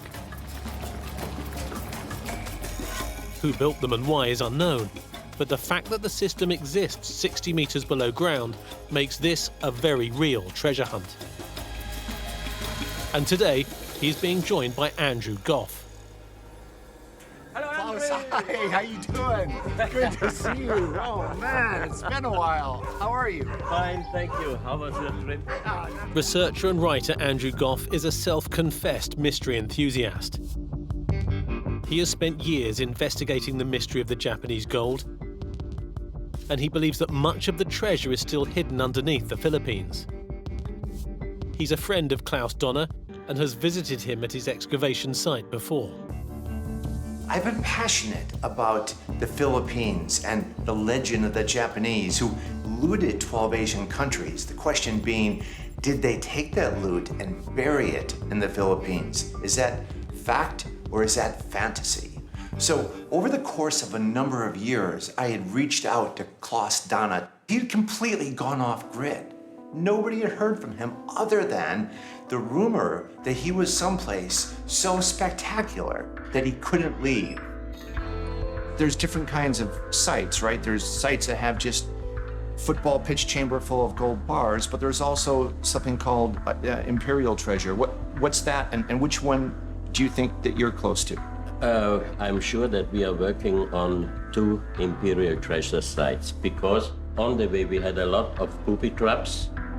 The most dangerous was always the cyanide.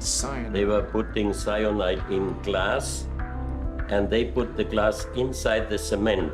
I know what I'm doing because with 70 years, I would not be 4 years here digging in knowing that I'm spending my time for nothing. I hope for me that we find also many interesting, very old artifacts.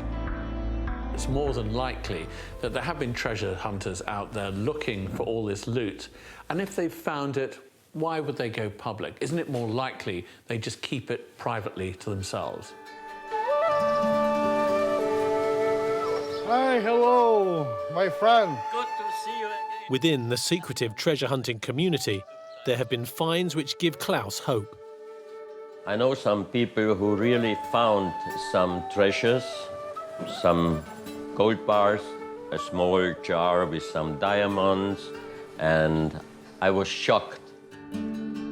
Klaus claims that he was given all sorts of important information by people who knew what was hidden and where the Japanese put their treasure. He began by scouring the site for signs left by the Japanese that could reveal the location of the hoard.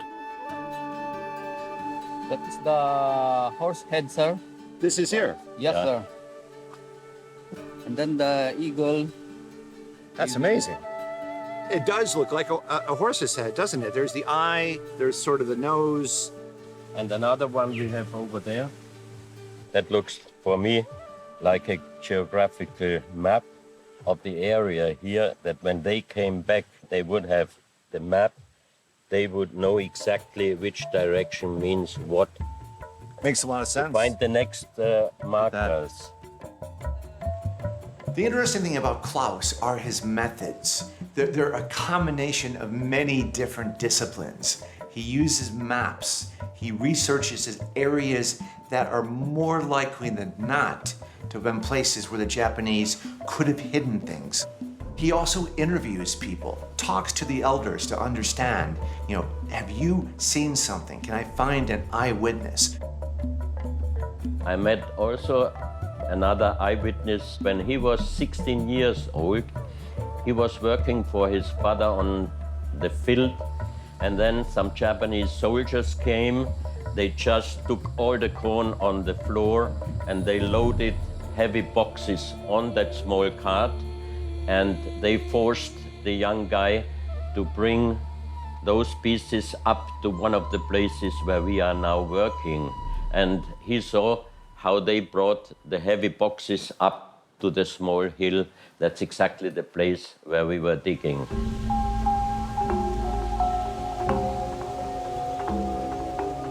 Klaus isn't short of determination and enthusiasm, and nobody can take that away from him. And he's dug his own tunnels. He's identified what he believes are markers in the countryside that indicate where those tunnels are. But are these markers real?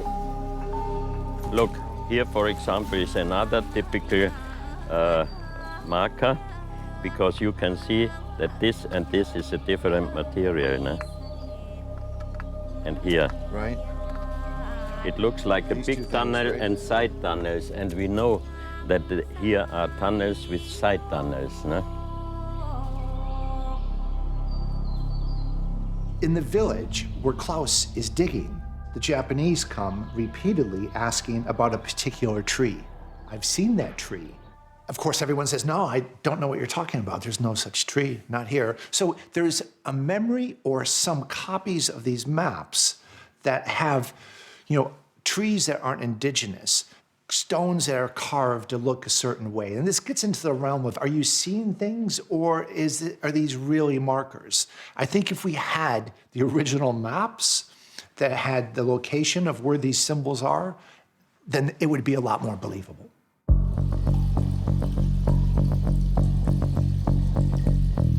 I'm quite sure on our 4 places now we are very, very close, because first was the white ceramic, the next layer had some leaves in front, gold dust and diamond dust, and we have a big echo on each of the places in front and sometimes also on the side. That means the entrance and then the room going around the corner, the chamber. Klaus is excavating vertically. He's digging tunnels straight down, and that's one of the most dangerous types of digging or excavating you can do. In this area, particularly with the volcanic activity, you get instabilities within the rocks, but you also get gases coming out from the volcanic activity, such as sulfur, and this can kill within minutes. But despite the danger, Andrew is keen to see the tunnels for himself. I'm really not a squeamish guy. I'm not claustrophobic. I've crawled through mastabas and pyramids all over the world, no problem. But these tunnels are different. You're taking your life into your own hand as you descend down. The ladder is completely vertical and made of bamboo. So the steps where you put your feet, you get about that much of your foot secured, and it's completely wet. I distinctly remember, what am I doing? I could die, I could fall. It takes all of your focus and all of your attention to just get down to the point where now you have to walk on your hands and knees. It couldn't be any more inhospitable. How many people are working down here at any time? 3 in this tunnel, 3 in that tunnel, and the others bringing the material up from top. That's a lot of people. That's a lot to coordinate. Oh, yeah. The really interesting thing is you finally reached the bottom. He hasn't gone any further. You're at the very end of where he has gotten to.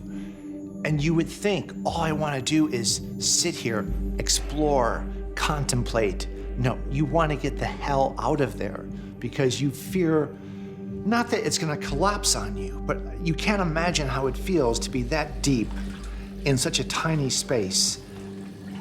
You just want to leave. This is not easy. This is not health and safety walk in the park. It's damn dangerous, but the reward is going to be huge. But despite their belief that they're on the hunt for and very near to finding the so-called lost Japanese treasure, not everyone believes that it's there. Tunneling is really advantageous to the Japanese as a form of defense. You can get a kind of small, worried little Japanese guy down a tunnel, but you can't get a great big US Marine down it. And we see that in Vietnam 20, 30 years later. So actually, tunnels are essential for Japanese defense. They're essential for hoarding far more useful things, such as food, ammunition, and other sorts of supplies.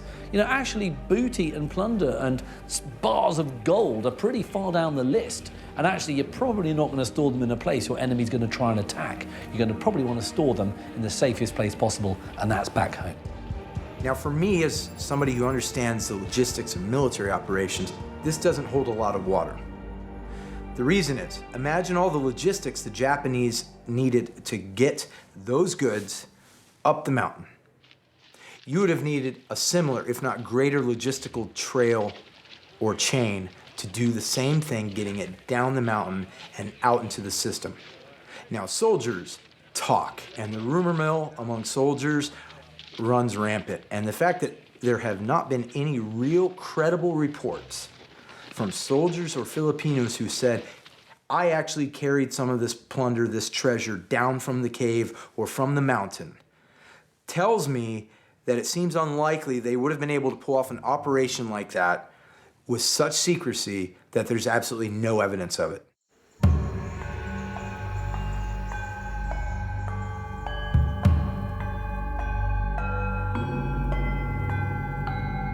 And even in the Philippines, there are some skeptics. Dr. Ricardo Jose is an expert on the country's history. I don't see the logic of burying treasure in the Philippines, particularly in 1944, because first, the guerrillas were all over the place. The guerrillas were watching. They had eyes and ears everywhere. They would have known what was going on. They would have reported this. And then, secondly, the Japanese could have used other areas to ship the gold or the other treasures through. They could have used Vietnam, Taiwan, Korea, which were theirs anyway. But modern-day treasure hunters aren't deterred by this harsh reality. They firmly believe that there are still priceless valuables to be found. If you're a treasure hunter today, do you think, hey, I'm gonna go by the book and get a permit and find the treasure? No, you don't, because you know you're putting up a signal to the government that you've got a treasure site. So nobody asks for a permit, and plus they don't want to give away 30% of what they find to the government. And that's why you don't hear about discoveries, because it's all on the lowdown. There's places in Manila that will melt down gold and put it into a modern standard. That's what's going on.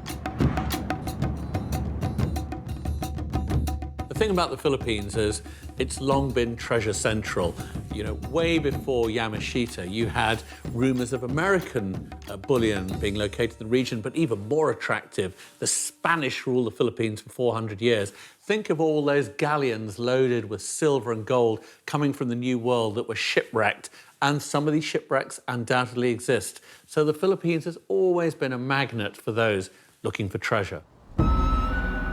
At their undisclosed excavation site in the Philippines, Klaus and Andrew go back underground into the second tunnel.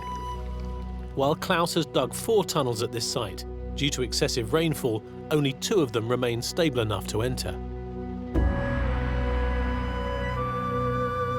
3 to 4 weeks ago, we had 3 weeks continuing heavy rain, 1 typhoon, 1 monsoon hit us, and we had a big problem in the tunnels because it was too much water. We have here water. The ladder is very slippery. Here we have a round boulder, a marker that we saw that we are on the right way down inside the air shaft. And I can see already that there is still a lot of water in the tunnel. You did it, Andrew. Thank you, guys. I'm proud of you. That wasn't so bad. Very exciting. So shall we go? Andrew, this on that side, that is our deep hole. That's the sub-tunnel. And now we are on 42 meter, and we go here, the other tunnel. The thing about Klaus's work is that you would think after 3 years he would have found it.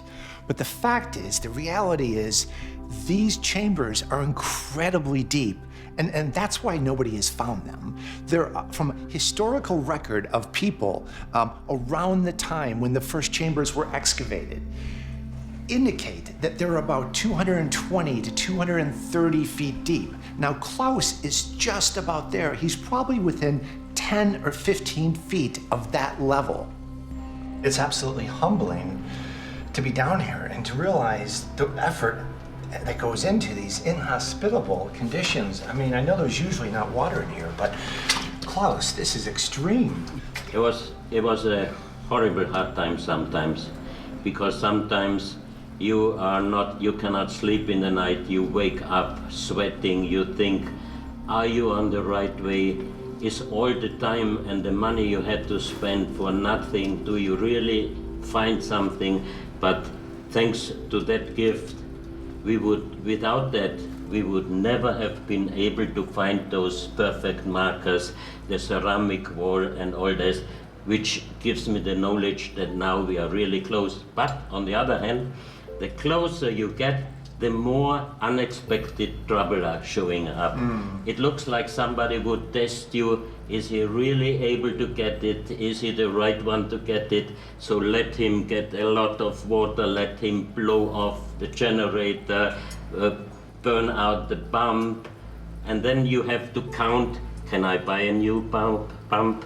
It's getting already tight.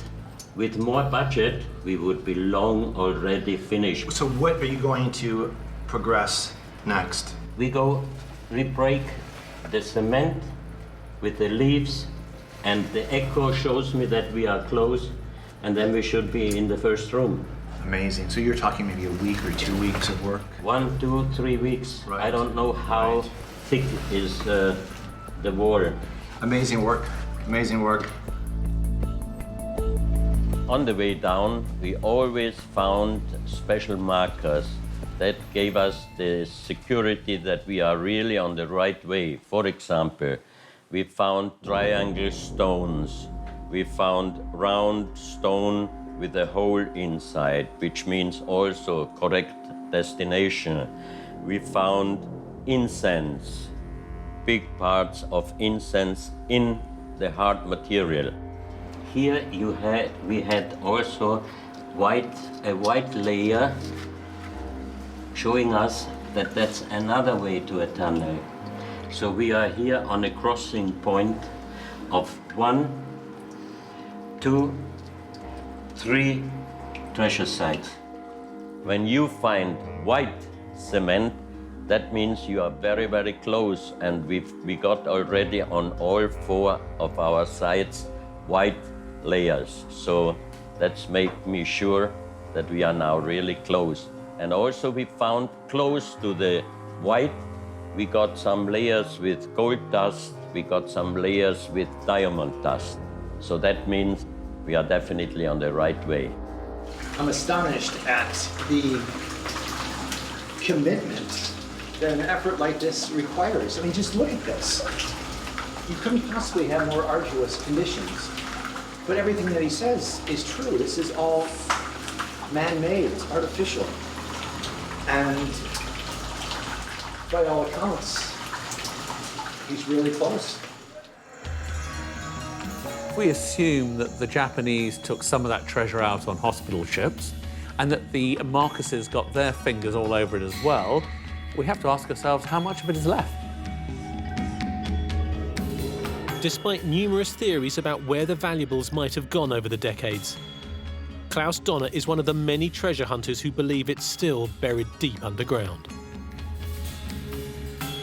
We are on the bunker wall. Very, very hard to go through because, as I heard, the bunker walls are between 3 and 5 meters thick of this very, very hard cement. We had a big problem in the tunnels because were filled with water, so we had to buy additional pumps to pump out the water.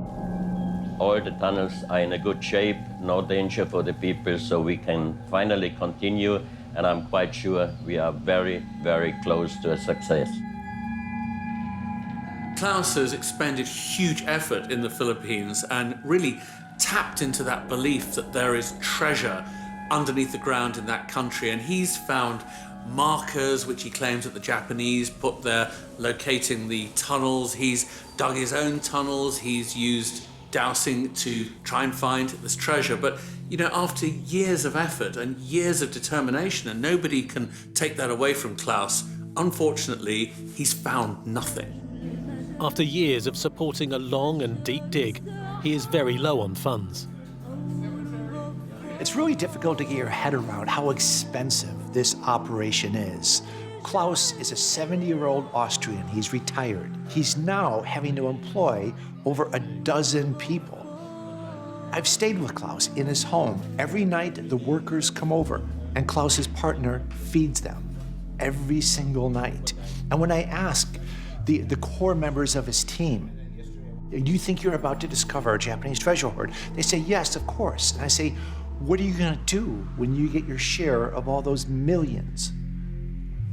I'm gonna open up a rice farm. It's as though the quest is what keeps them going, not so much the money at the other end. Patrick Nicholas has worked with Klaus's team for the last 4 years. He's a former aircraft technician and helps locate the tunnels. I mean, there are many times that I've seen him go through his challenges, and I'm thinking to myself, you know what? I would have quit a long time ago. However, the focus and the devotion that he has to what he's doing is something that I'd like to really get close to. The fact that we're on the cusp of success, I'm very excited, you know, and I also understand that, you know, the closer we get to success, the more obstacles that we'll have, the more challenges we'll have, but we just have to stay focused, you know? Thank you. See you next week. Okay, have a good one. Have to do a lot. Okay. Bye, have a safe trip. Thank you. Bye. Bye. Klaus is absolutely resolute, not one iota of doubt that he's going to find the treasure. His motto is, we dig it. No worry, it will happen. With all of these treasure hunters and all the labor hours that have gone into digging, tunneling, excavating, what has been found so far? At the very best, maybe we know the geology a little bit better, but in terms of treasure, not a single thing. Klaus Donner is utterly convinced he's going to find this treasure. Does that mean he will? The harder you try, the more likely you are to succeed at anything, so I say go Klaus. Sometimes these things are all-consuming. You know, actually looking for treasure becomes a hobby rather than an end in itself. So, you know, good luck to the man. I'll buy him a drink if he finds £20 million worth of gold, you know, over the next 4 years. But in the meantime, you know, he should just enjoy the jungle.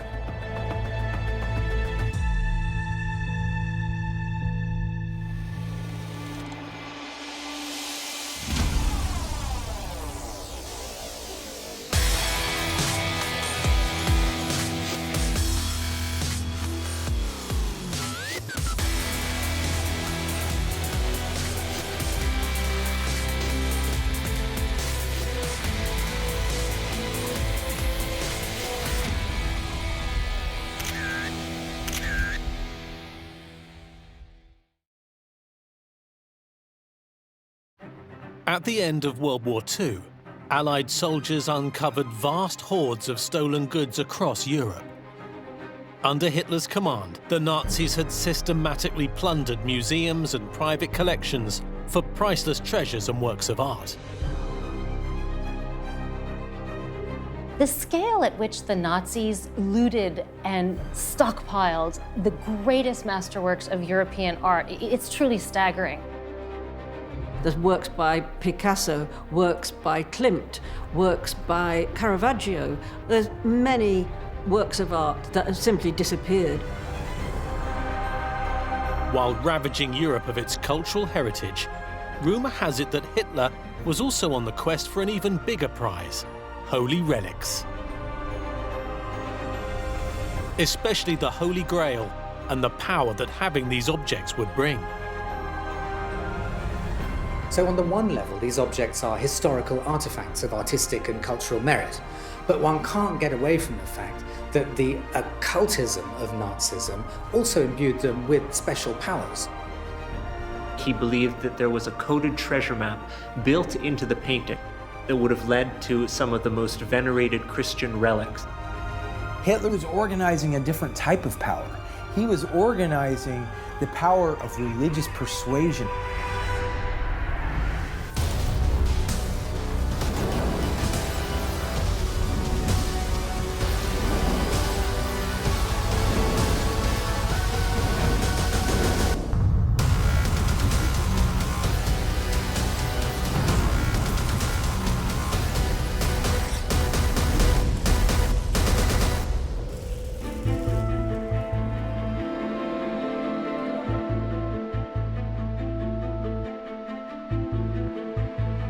On January the 30th, 1933, Adolf Hitler was appointed the Chancellor of Germany. Over the coming months, he grew in power and became a dictator. He saw himself as king of the world.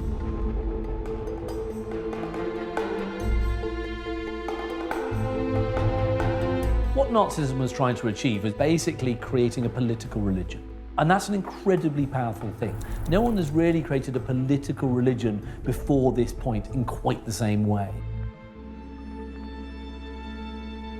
If you look at Nazism, if you look at all of its elements holistically, you can't but come to the conclusion that there's something very religious about it. And by that I mean it had beliefs, it had a central figure, it had an idea for how you would reach salvation, it had a mission, it had dogma, it had imagery. You only have to think of the cathedrals of light at Nuremberg built by Speer, of the hypnotic chanting and marching, of the adulation towards this one Christ-like figure, which is how Hitler monstrously liked to present himself. So it should be seen as an ideology, but with absolute cult wrapping around it. What he strove to do was to replace organized religion in Germany with a new Nazi religion, that Jesus would be an Aryan, that instead of the Bible there would be Mein Kampf, and that instead of the crucifix there would be the swastika. This would have been a horrifying church. It's a church that believed in racial purity, a church that was part of a socialist government that believed that anybody that wasn't of the purest form was not worthy of living or would have been subjected below the Aryans. Also, they were pulling and hijacking elements of pagan religion, occult religion, and throw in just the Nazi brutality.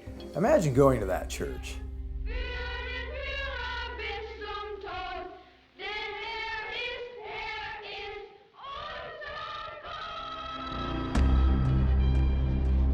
German expansion throughout Europe began in 1938 with the annexation of Austria and then continued with the occupation of Czechoslovakia in 1939. At the same time, Hitler's number two, Heinrich Himmler, was expanding his knowledge of the occult. He was convinced the Nazis could achieve great victories by harnessing the powers of the relics.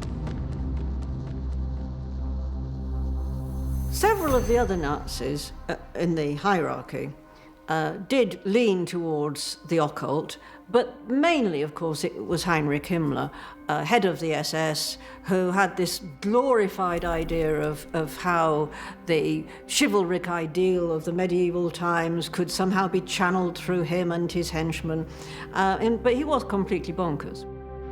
The Nazis were systematically looting Europe of all of the ancient holy relics that they could.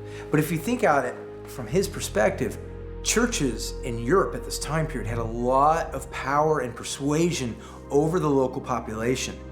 By taking the most sacred things, you're taking the power and the influence and essentially kind of ripping the heart out of it. He wanted the churches to be dictated by him, the new religion, the new empire. Hitler's empire, Hitler's religion. Hitler had an idea for after the war, he was going to have this sort of palatial museum, which would be the best and biggest museum in the world, and would have the best art in it. So he basically sent his stormtroopers out to bring that art back to Germany. Noah Charney is an art crimes investigator and has been studying the Nazis' obsession with artworks and relics. To understand the Nazi interest in holy relics, it's important to know the place of origin of Nazism. And it really grew up in a socioeconomic world in middle-class Germany and Austria, where people were focused on mysticism and the supernatural. This belief in the occult was really in the cultural oxygen of the time, so it sounds maybe funny to us today, but at the time it was not very exotic. And the Nazi Party actually began as an occult fraternity before it morphed into a political party.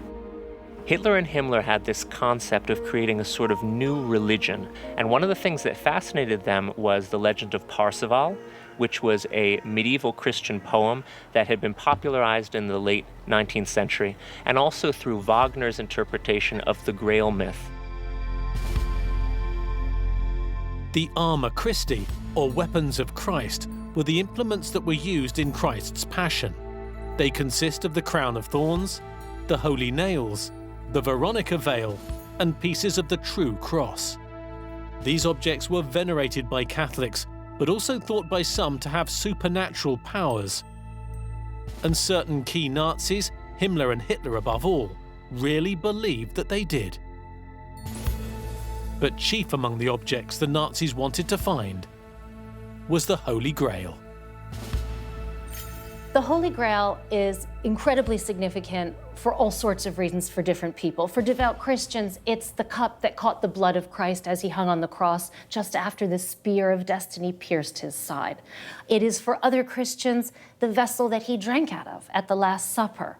It is for people in search of global domination, a vessel that is meant to provide that power.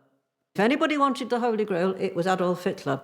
It was the thing that was going to give them absolute invincibility and great knowledge and the meaning of life and everything else they would want. It was the Holy Grail. As the story goes, Hitler thought he could locate the Holy Grail if he could get his hands on the Gent altarpiece. Within it, he believed was a secret code that would lead him to the relic. The 12 panels of Jan van Eyck's famous Adoration of the Mystic Lamb is believed to be the most influential painting in history, and perhaps the greatest artwork that the Nazis stole. Everything bad that could possibly happen to a work of art has happened to this one. It's been stolen at least 6 times, all or in part. It's been the object of forgery, it was nearly destroyed, parts of it were burned, it was dismembered, pillaged, used for ransom. The final and most dynamic adventure of the Gent altarpiece led it here to this salt mine deep in the Austrian Alps that was converted by the Nazis into this high-tech stolen art warehouse.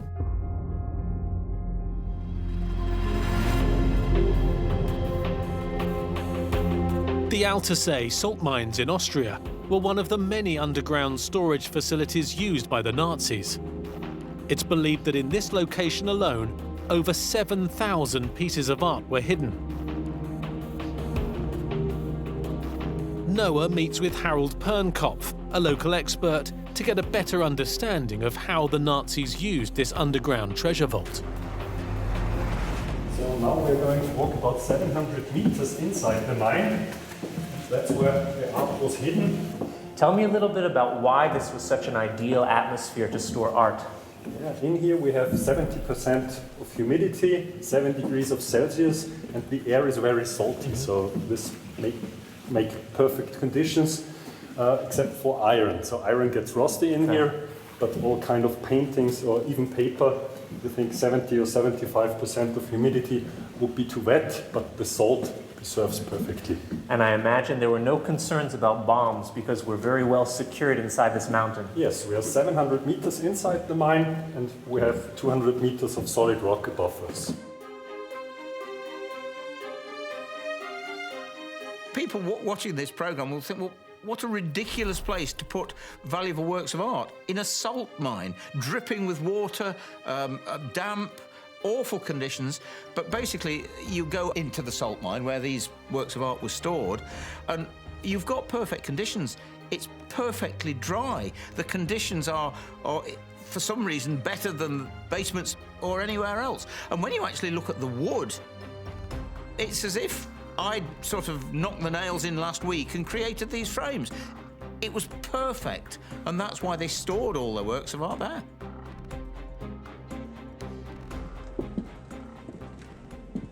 So about how many pieces of art were stored here? Over 7,000 paintings, but also gold coin collections, weapon collections, Michelangelo's Madonna from Bruges. There were 8 different rooms, big rooms, 40,000 square meters of storage room. All were connected with railroad tracks. That's why they didn't have to carry them for... It's hard to say how many things were in here, and it's more hard to say the value of the whole collection. Sure. When they set out to see what they could find, they were shocked at the hordes of fine art, of gold, of silver, of stash of the Nazis of one kind or another. And they were quite horrified because it gave them an inkling as to the magnitude of what had just gone on. They had no idea it was a huge movement, and most of the museums of Europe had been depleted. When the Althusser treasure trove was discovered at the end of the war, the Gent altarpiece was among the priceless works of art hidden in these rooms. He also wanted it because it was considered the single most important painting ever made, and so it was to be the centerpiece of his planned super museum at Linz. But there are also some alternative theories about why he may have wanted it. One of them goes that he believed that there was a coded treasure map built into the painting that would have led to some of the most venerated Christian relics, and that he might have wanted these for both symbolic and perhaps supernatural reasons. The occult was incredibly important to the Nazis, but not for the straightforward reasons one might think. Yes, Himmler clearly believed in this mumbo-jumbo, but the reality is that the efficacy of it was not in performing rituals that did anything. It was in cloaking the entire Nazi project in a certain magical legitimacy that leaped way back into the deepest mythical history that the German people really needed to boost their morale and to feel good about themselves. This was just one of many locations where the Nazis hid their stolen loot. All across Europe, secret layers can be found where they stashed priceless valuables and, more importantly to the regime, holy relics. But even today, nearly 80 years on, some artworks remain missing.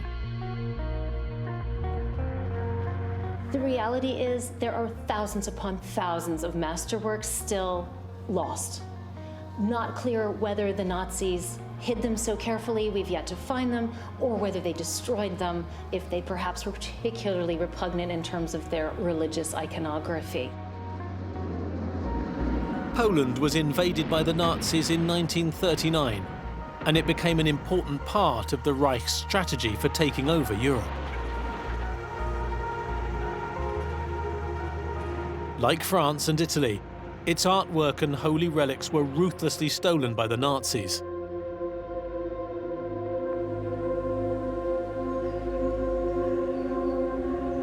Polish journalist and explorer Johanna Lamparska has spent several years investigating the Nazis' theft of art and holy treasures. It's generally accepted that the Nazis hid this loot all over occupied Europe. It was a vast collection of material.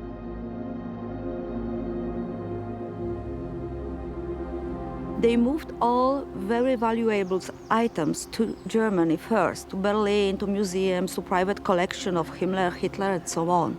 But when allies were approaching from the west and when Russian army started to approach from the east, they chose a few castles and palaces and abbey in Lower Silesia to collect all these church and museum items, valuable things, just to protect them from other armies.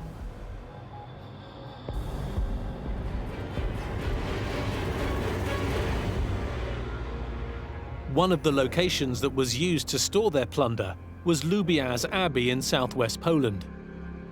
It's a former monastery and architecturally one of the largest Christian complexes in the world. Its underground spaces were used extensively by the Nazis to build research laboratories and manufacturing plants.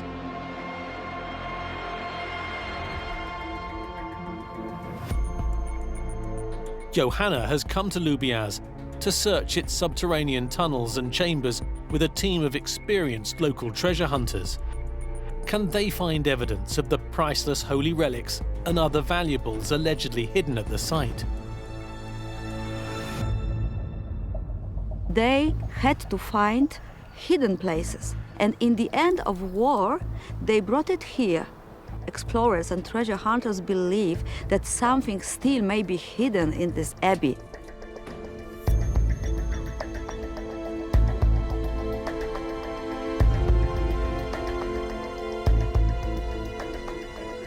Amongst this labyrinth of tunnels and passageways, secret rooms and spaces lay hidden behind brick and stone walls. The team is using high-tech methods to explore these dark voids. Krzysztof is using so-called inspection endoscope camera. It is a very small camera, stick to a wire or a cable or a stick, and you put it into a very narrow hole to see what is on the other side of the wall. In this abbey, the Germans made a military factory during the war, and they robbed the whole monastery and they hid all valuables from these buildings somewhere. As far as we know, they were buried in a crypt for a moment, then they were stolen. But there is a lot of treasure hunters who still believe that something could be hidden in a locked chambers in the cellars of this abbey. Some people are looking for golds, some people are looking for works of arts. Nobody knows what is hidden here. Churches under the shadow of the Nazi regime saw their prized relics and masterpieces spirited away. But this was more than mere robbery. Hitler and many in his regime positively loathed the Christian religion.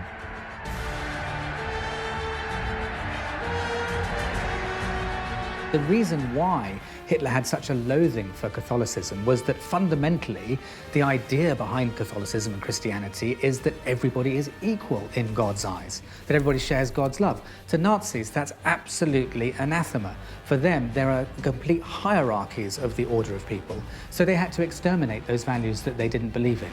So a war was begun against Catholicism. The Nazis are arresting priests, they're closing down Roman Catholic organizations, they're shutting down Catholic political parties, and so there's just this growing stress and tension between Catholicism and Nazism. Hitler took a very firm line with the Polish people. He knew the majority were practicing Christians, regular and faithful churchgoers, but wanted them to follow and believe in a new Nazi ideology. Catholic Church was very strong link to Polish national history, and it was very important for Germans to close the churches, to destroy them, to turn them into prison, just to humiliate Christian community in Poland. They took over thousands of Polish churches. Many of those priests were sent to either concentration camps or killed. Most of the relics and artifacts were taken and essentially just wiped the Polish church culture from existence.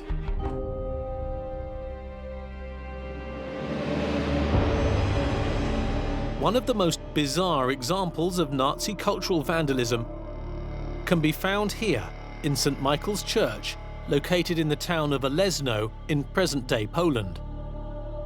A member of the local clergy leads Johanna to the site of this extraordinary crime. During World War II, Nazis come here and take down the biggest and most beautiful bell of this St. Michael Church. It was taken to Germany and was lost until the end of the war.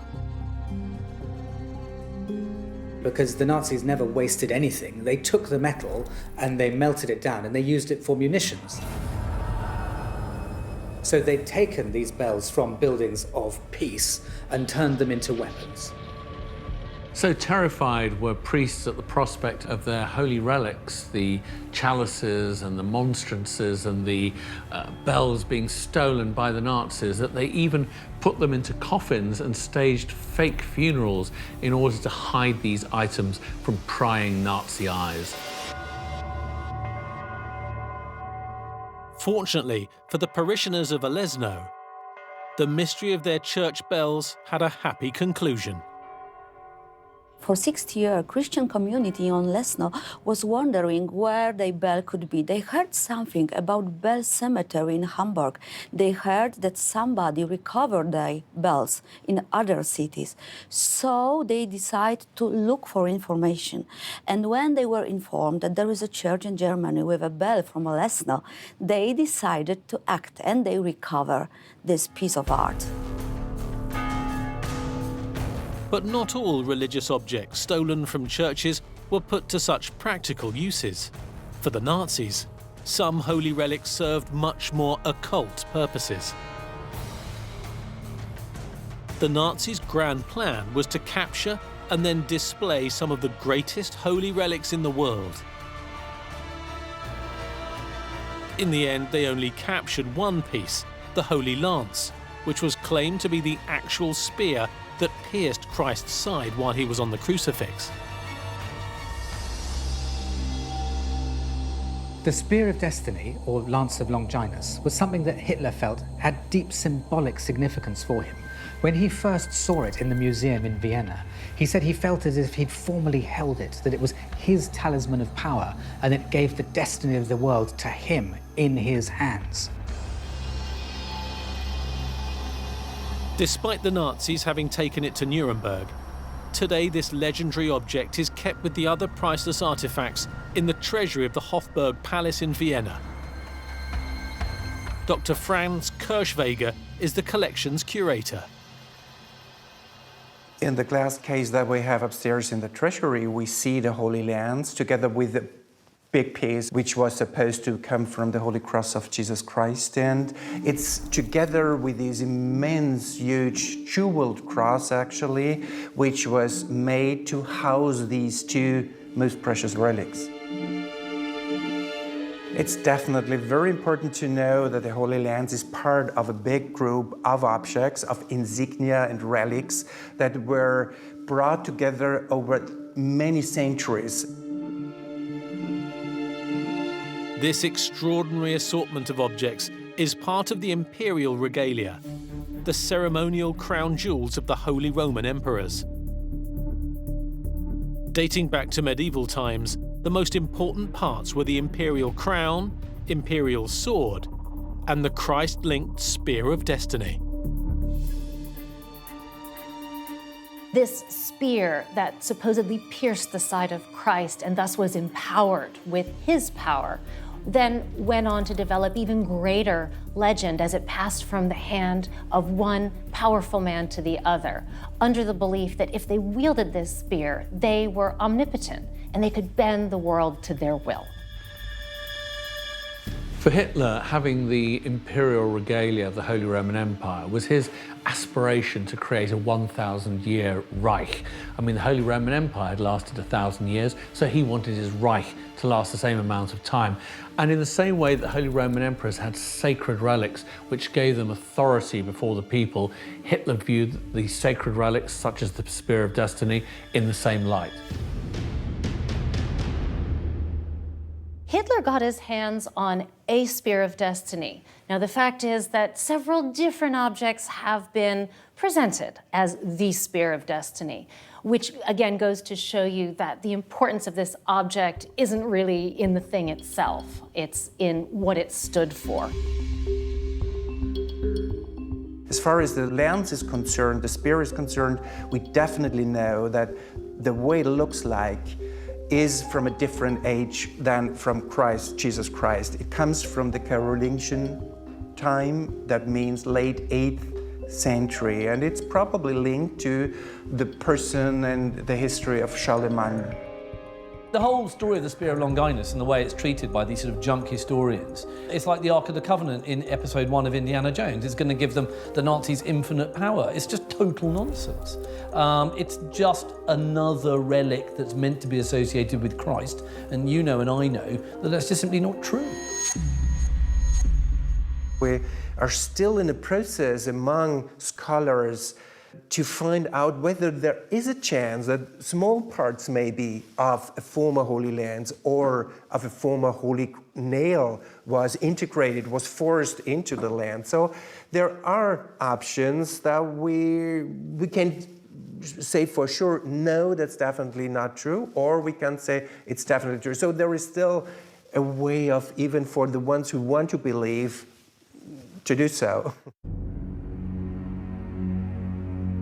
For centuries, Nuremberg had been home to the imperial regalia, and Hitler thought that the city was where they belonged. But in the late 1700s, these crown jewels were hastily moved from Nuremberg to Vienna to avoid Napoleon's clutches, and Hitler was determined to take them back.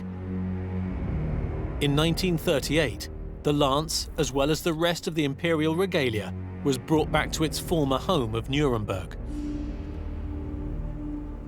Nuremberg was sacred to the Nazis. It was the traditional heart of the Holy Roman Empire. And the Holy Roman Empire had been, at its heart, a German state. And so Hitler wanted to return these items of power to this heart and rule his Third Reich from it. Nuremberg was the heart of Nazism. It's where Hitler held all the early rallies. It's where they would reconvene every year to extol the virtues of Nazism.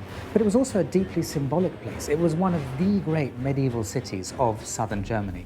It was a place where the church and relics and cathedrals had very powerful sway. It was a symbolic place in the German mind. And the Nazis harnessed all of that and made it their cult headquarters.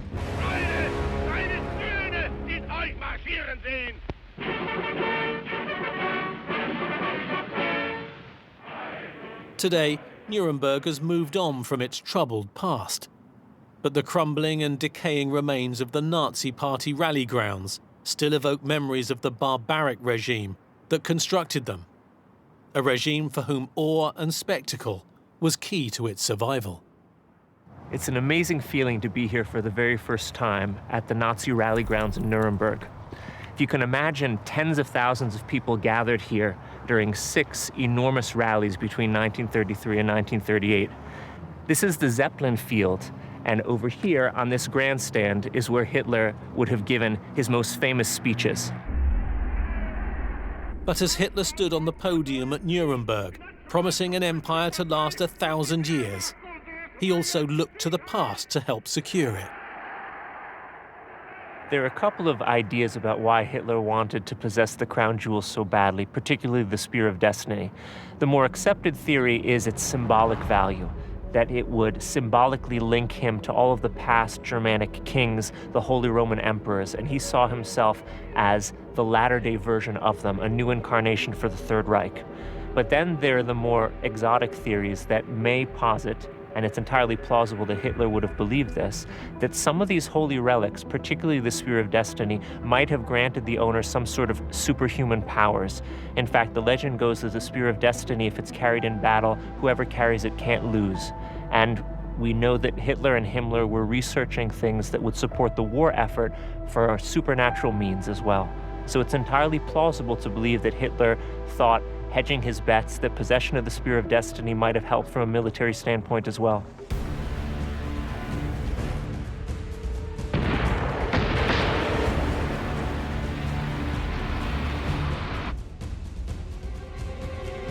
The Holy Lance, or Spear of Destiny, was initially kept in Nuremberg together with other priceless pieces, which comprised the imperial regalia, or German crown jewels. But as the tide of war turned against the Nazis, thoughts soon turned to hiding their precious relics. Noah follows the trail, which takes him into the heart of the city.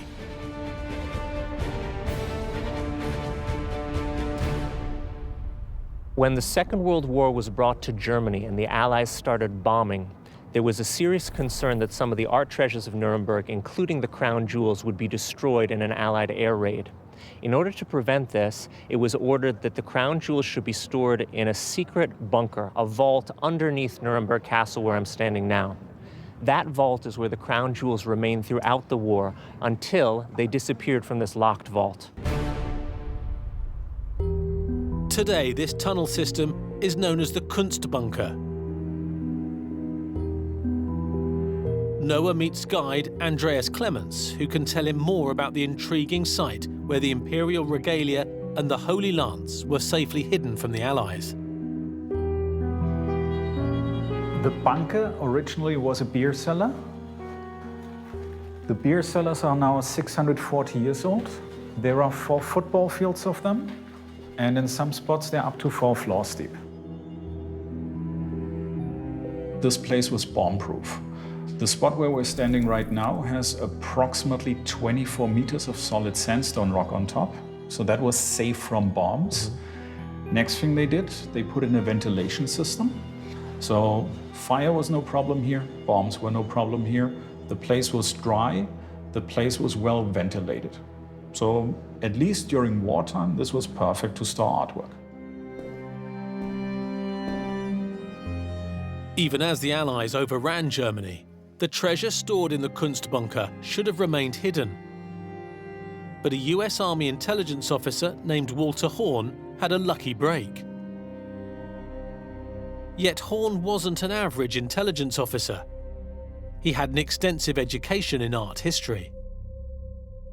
Walter Horn was a senior intelligence officer in the US Army, and at the end of the war, he was interrogating a 48-year-old German private, a rather beleaguered figure called Fritz Huber.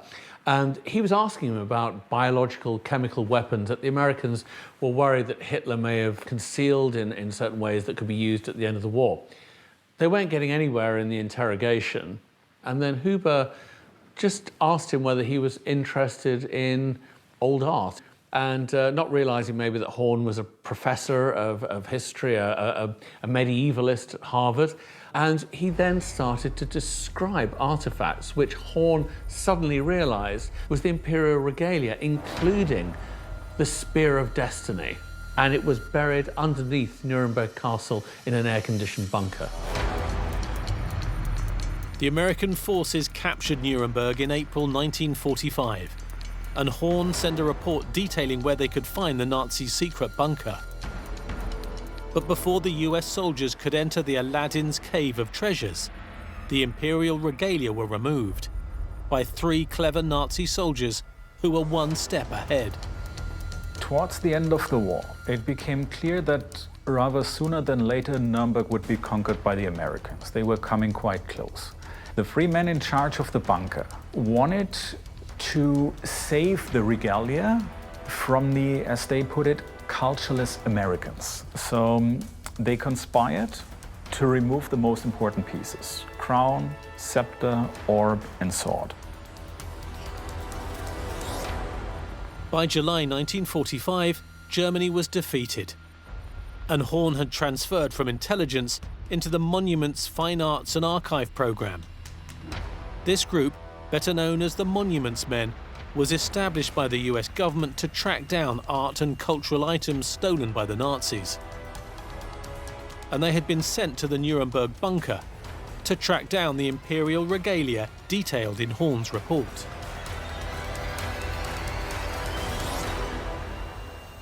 The Monuments Men find the bunker, they do an inventory, and early on they notice, the 4 most important pieces were missing.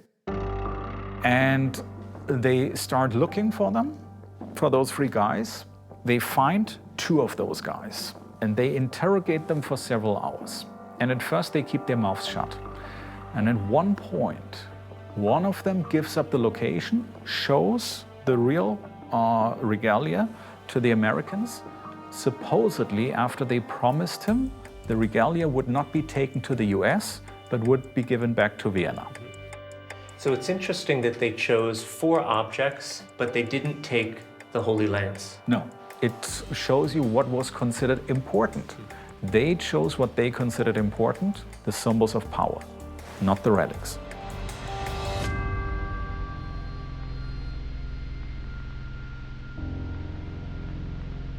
Thanks to the efforts of the Monuments Men, lost masterpieces such as the Ghent altarpiece and the imperial regalia of the Holy Roman Emperors were recovered amid the chaos and devastation that followed Germany's eventual defeat. In fact, their colossal undertaking saw a staggering 5 million pieces of art and artifacts recovered and returned to their rightful owners. The monuments men were incredibly successful. I think they were surprised by their own success. We have photographs of them standing by, classic works of art, standing by, gold bullion stacked as tall as they are, jars full of gold teeth that presumably were taken from Holocaust victims. I mean, shockwaves went through the Allies when they realized just the extent of how the Nazis had pillaged everything in Europe. But the story is far from over. While many looted works surfaced from the Nazis' hidden network of caves and bunkers, a significant number of other pieces are still out there somewhere, either lost or in the wrong hands. The legacy of the Nazis having spent so much time plundering and looting cultural artifacts, relics, art is still with us. These objects still surface today on the black market, in auction houses, in private collections, and there are still lists of the vast number of them that remain missing. There are still black markets for antiquities from World War II, stolen goods, and you'd be surprised at just how many illegal auctions and trades are going on in goods from that era. But there are teams of forensic scientists, archaeologists, ex-police officers, and detectives actively hunting down some of these artifacts, relics, and treasures to get them back to the families of the original owners.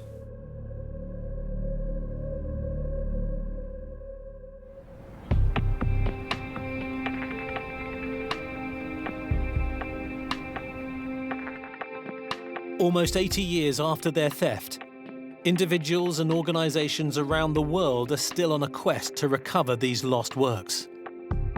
In the Polish city of Krakow, there's a collection of restored paintings that reflect the fate of so many of these stolen Nazi treasures. Journalist and explorer Johanna Lamparska visits St. Mary's Basilica to learn the fate of the cycle of St. Catherine of Alexandria from art conservation expert Katarzyna Pakula. These are Kulmbach paintings. Yes. Originally, it was 8 panel paintings made by Hans Zies von Kulmbach, who was a painter, Renaissance painter from Nuremberg. And they have been ordered to Krakow in the golden age of Polish culture. It was the beginning of the 16th century. The 8 paintings that made up this medieval masterpiece were taken by the Nazis during World War II. But even today, not all have been recovered. Unfortunately, after the war, out of 8 paintings from one altarpiece, 6 paintings came back, so still 2 are missing, and St. Mary's Basilica is searching, and the Polish Ministry of Culture, and hoping that they are still existing. How does it feel to lose all these beautiful pieces of art? It is a great loss. It is a great loss, of course, for the church and for the cultural, from the emotional point of view. It is priceless, and they are unique, and they are of the best quality we know of the works of Hans von Kulmbach. I think it's a huge tragedy that so much of this religious art, iconography and treasure is still missing even today. Now, some of it clearly was simply destroyed, maybe in Allied bombing raids, which is obviously even more tragic in a way. And then you've now today got people trying to find this treasure. You've got people whose entire life's work is to try and maybe find one work of art. While we do have a sense of certain specific items that we are searching for, and there are people out there all the time trying to recover them, we really don't know the true magnitude of what's missing, and don't even know in some respects what we should be looking for. Many of these artworks that are considered still missing are actually being actively traded through black market networks, and it's become even easier to do so now with the internet and the deep web. And there are people who fetishize some of these artifacts and trade in them as commodities, and that goes on every day. There are many existing commissions in Europe and in the United States and Canada to try to repatriate a lot of these pieces as they're found. Some of them eventually wound up in state and local museums and have been relocated to the families from whence they were stolen. but many of them still reside probably in private collections or remain underground, maybe never to be found. Many people are still obsessed with finding the missing art, including, of course, the people's families who originally owned some of these, because a lot of the art was originally owned by Jewish families who simply had it removed from them. At least 600,000 of them were stolen from Jewish families, and some 100,000 of them still remain at large.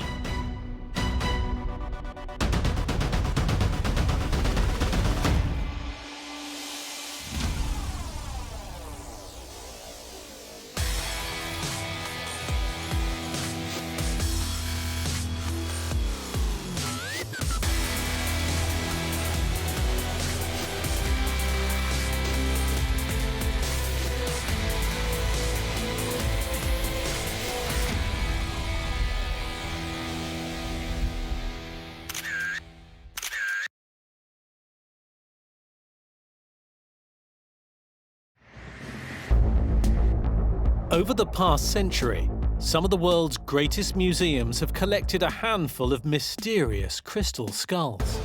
Said to be masterpieces of ancient Mesoamerican civilizations, some people believe the skulls have supernatural powers. You can't help to be skeptical about the crystal skulls, but what if it's true? What if they are ancient and otherworldly?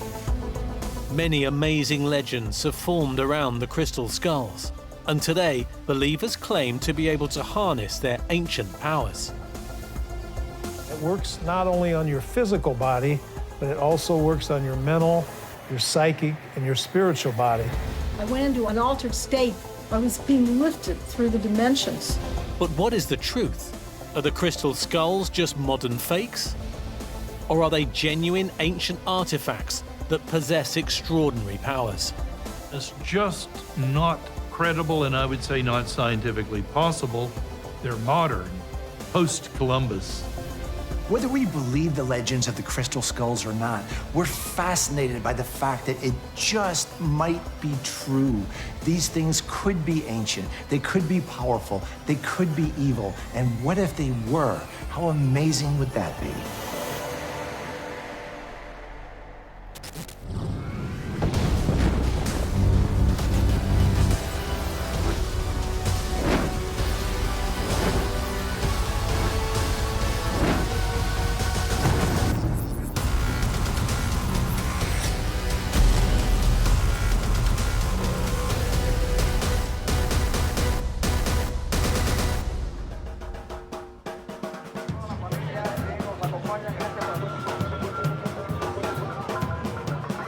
Once a year in Mexico and Central America, families and friends gather to celebrate the Day of the Dead. The Day of the Dead in Mesoamerica is a fantastic tradition, and if you've ever experienced it, you know it's a really immersive, spiritual ceremony spanning many days of, parading around towns and cemeteries with skulls. But the Day of the Dead is more than an excuse to party. It's a commemoration. The idea that you remember that you too must die. And although it's accrued over the years all the trappings of a festival, drinking and eating and so on, it's remembering their ancestors, remembering their family that's gone, and also pondering upon their own mortality. For many people, the Mexican festivities around the Day of the Dead seem really kind of macabre. I mean, there are skulls absolutely everywhere, ornately decorated. But for Mexicans, the Day of the Dead is a time to celebrate those who've gone on before, if you want. And it's a way of almost helping those people get to the other side. And in fact, the more mournful you are, the more you're stopping your loved ones, your dead ancestors from transcending from this life to the next. But some claim that pre-Columbian Aztecs and Mayan rituals used a very different type of skull, made of crystal.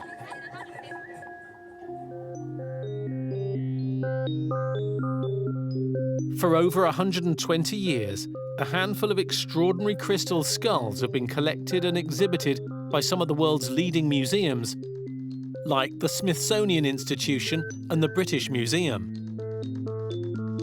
Historically renowned as masterpieces of ancient Mesoamerican civilizations, the crystal skulls are said by some to possess supernatural powers.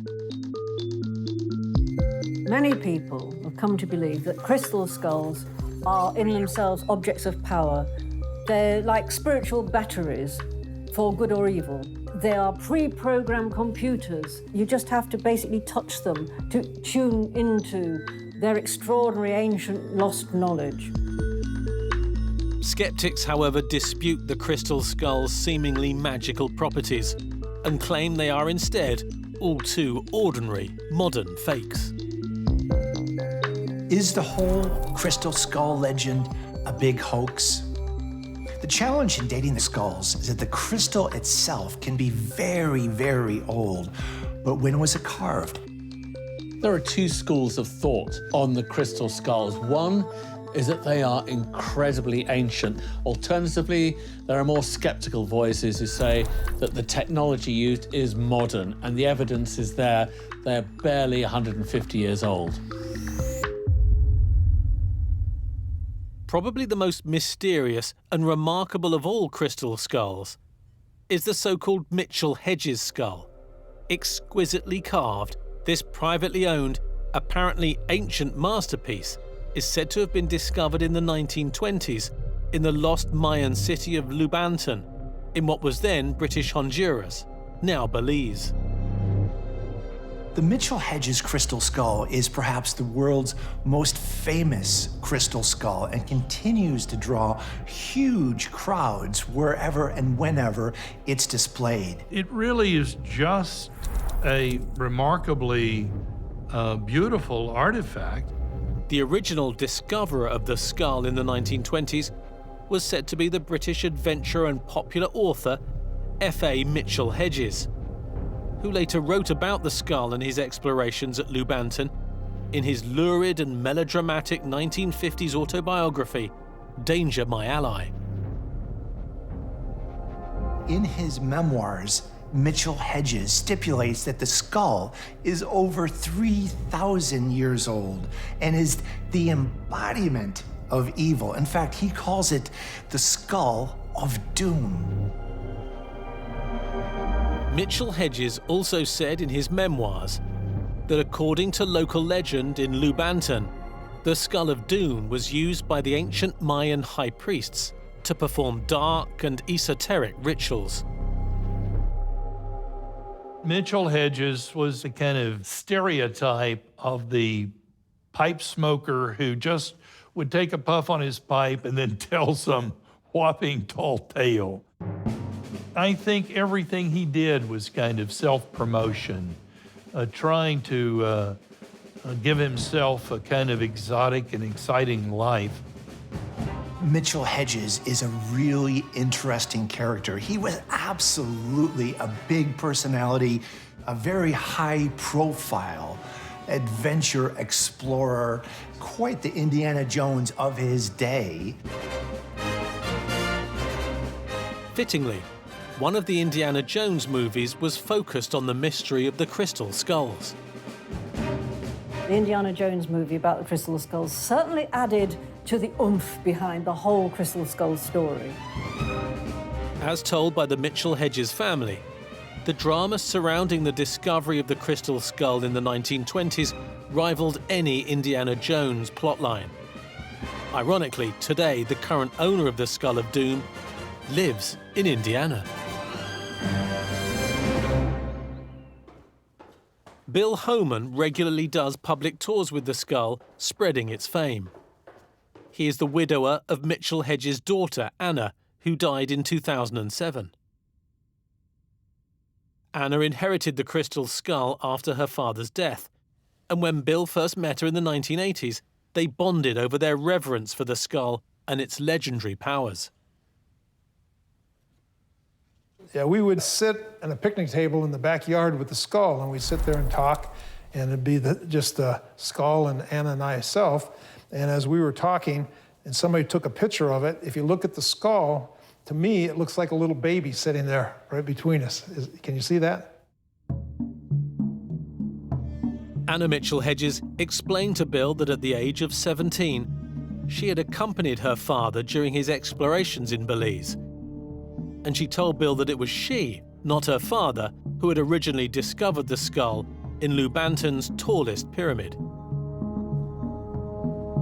Anna, an adventurous little girl which she was, snuck to the top of this pyramid. And all of a sudden the sun moved behind this cloud and came straight down into the rocks. And inside the pyramid was a big light. And she ran down to tell her father. He got all the men up, and it took them like 6 weeks to make a small hole in the top of the pyramid. And Anna was chosen, being a small person. They tied a rope around her and lowered her into this pyramid, this completely dark, hadn't been open for 1,000 years. And she's going down, down into it. And she feels around and finds something. And when they bring her back up and the sun hits the skull, the Mayans started crying and kissing the ground. It's like their God had returned. Since Anna's death, Bill has carefully treasured the crystal skull that her father initially called the Skull of Doom. It was due to its apparent powers of healing, however, that Bill and Anna renamed it the Skull of Love. Anna's claims that she attributed to the skull are really quite incredible. For a start, she said it could cure cancer. For the last 7 years of her life, she trained me on what to do with the skull, how to take care of the skull, and what she expected.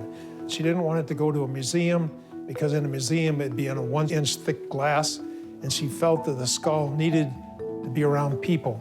And it has an important job to do right now. It works not only on your physical body, but it also works on your mental, your psychic, and your spiritual body, because it works on your heart chakra. You have to see it to really understand it.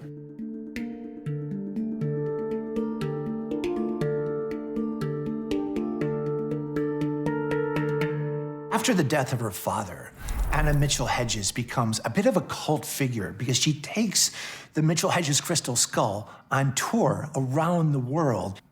Anna went on to marry Bill Holman, and after Anna's death, Bill has continued the tradition of the Mitchell-Hedges crystal skull going on tour. People perform meditations with it, and it continues to be even more of a New Age icon than it ever was in Anna's time. Today, when it isn't out on tour for healing sessions, the Skull of Love is kept securely padlocked in Bill Holman's house. Bill claims that quartz rock crystal, from which all crystal skulls are carved, has remarkable scientific properties. Quartz, he says, can store and transmit ancient wisdom and energy, helping to explain the crystal skull's healing powers. As far as healing, I don't want to say, oh, you come here, you're going to get healed. That doesn't work that way. The skull has its own program, its own agenda. If there's 20 people in the room, the skull will affect each one in a different way. So it's not like one thing fits all, but it's very, very individual. Sometimes when people have a problem in the physical world, it's caused by something maybe psychically or maybe even spiritually. So where the healing goes is where it needs to go, and it's very, very unusual how it changes people, because it shows your inner self, who you are, and what your capabilities are. I tell people, once you see it, you'll never, ever forget it, and that seems to be the case. The assertion that the Skull of Love has the power to heal is a remarkable claim. How could it be possible? Bill believes the scientific properties of quartz provide the explanation. It's piezoelectric quartz is the same kind of quartz that they make computer chips out of. And so this is like a supercomputer.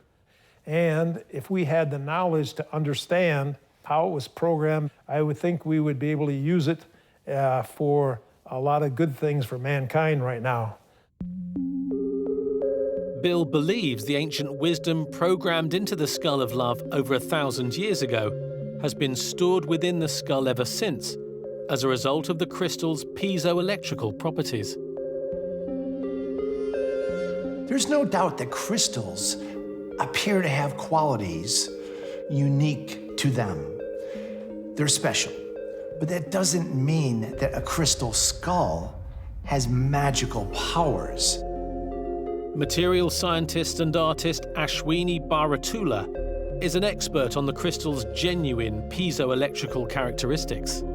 So what happens with piezoelectric materials is that if you take these crystals, like quartz, for example, and you make a slice out of this crystal and kind of press down upon it or squeeze on it, it generates positive and negative charges on the opposite sides of the crystal. So now you have something like a tiny battery or a power source. The cuts that you make in these crystals have to be extremely precise and done in a certain way. The higher the force you apply, the greater the voltage. The reverse also applies. If an alternating current is applied to quartz, it will compress and expand alternately, in other words, oscillate. In fact, the energy produced by crystal oscillators today helps quartz watches and computers keep accurate time. Extrapolating from these scientific facts, believers in the healing powers of crystal skulls say that, like a computer, quartz can store ancient knowledge as data, coded into the form of energy. Believers also claim that quartz can absorb, store, release, and amplify both healing energy and malevolent powers.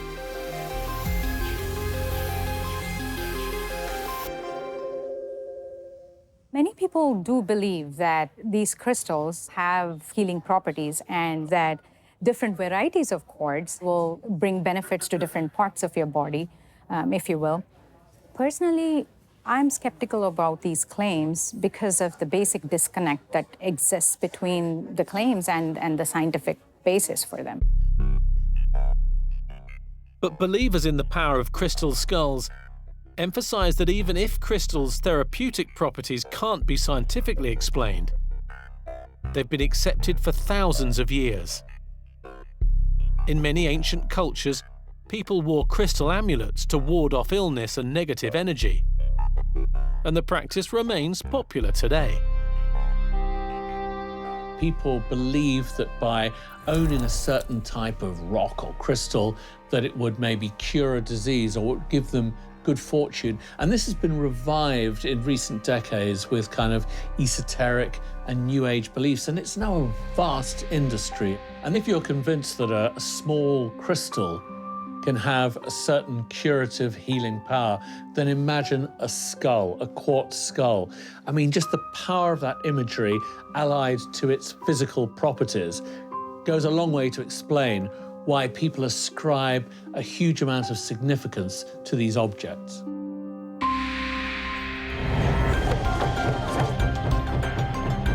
Is there any real-life evidence of the crystal skull's claimed therapeutic effects? According to traditional Mayan wisdom, skulls do possess remarkable and transformative powers.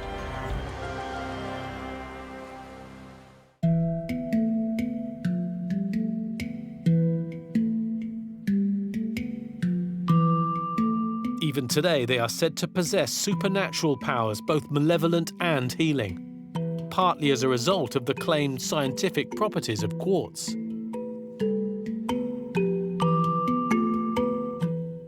There are extraordinary special properties to crystals, and it's given rise to all sorts of ideas, semi-mystical ideas, that if you get up close and personal with one of these skulls, you can absorb some of its amazing vibrations for good or ill.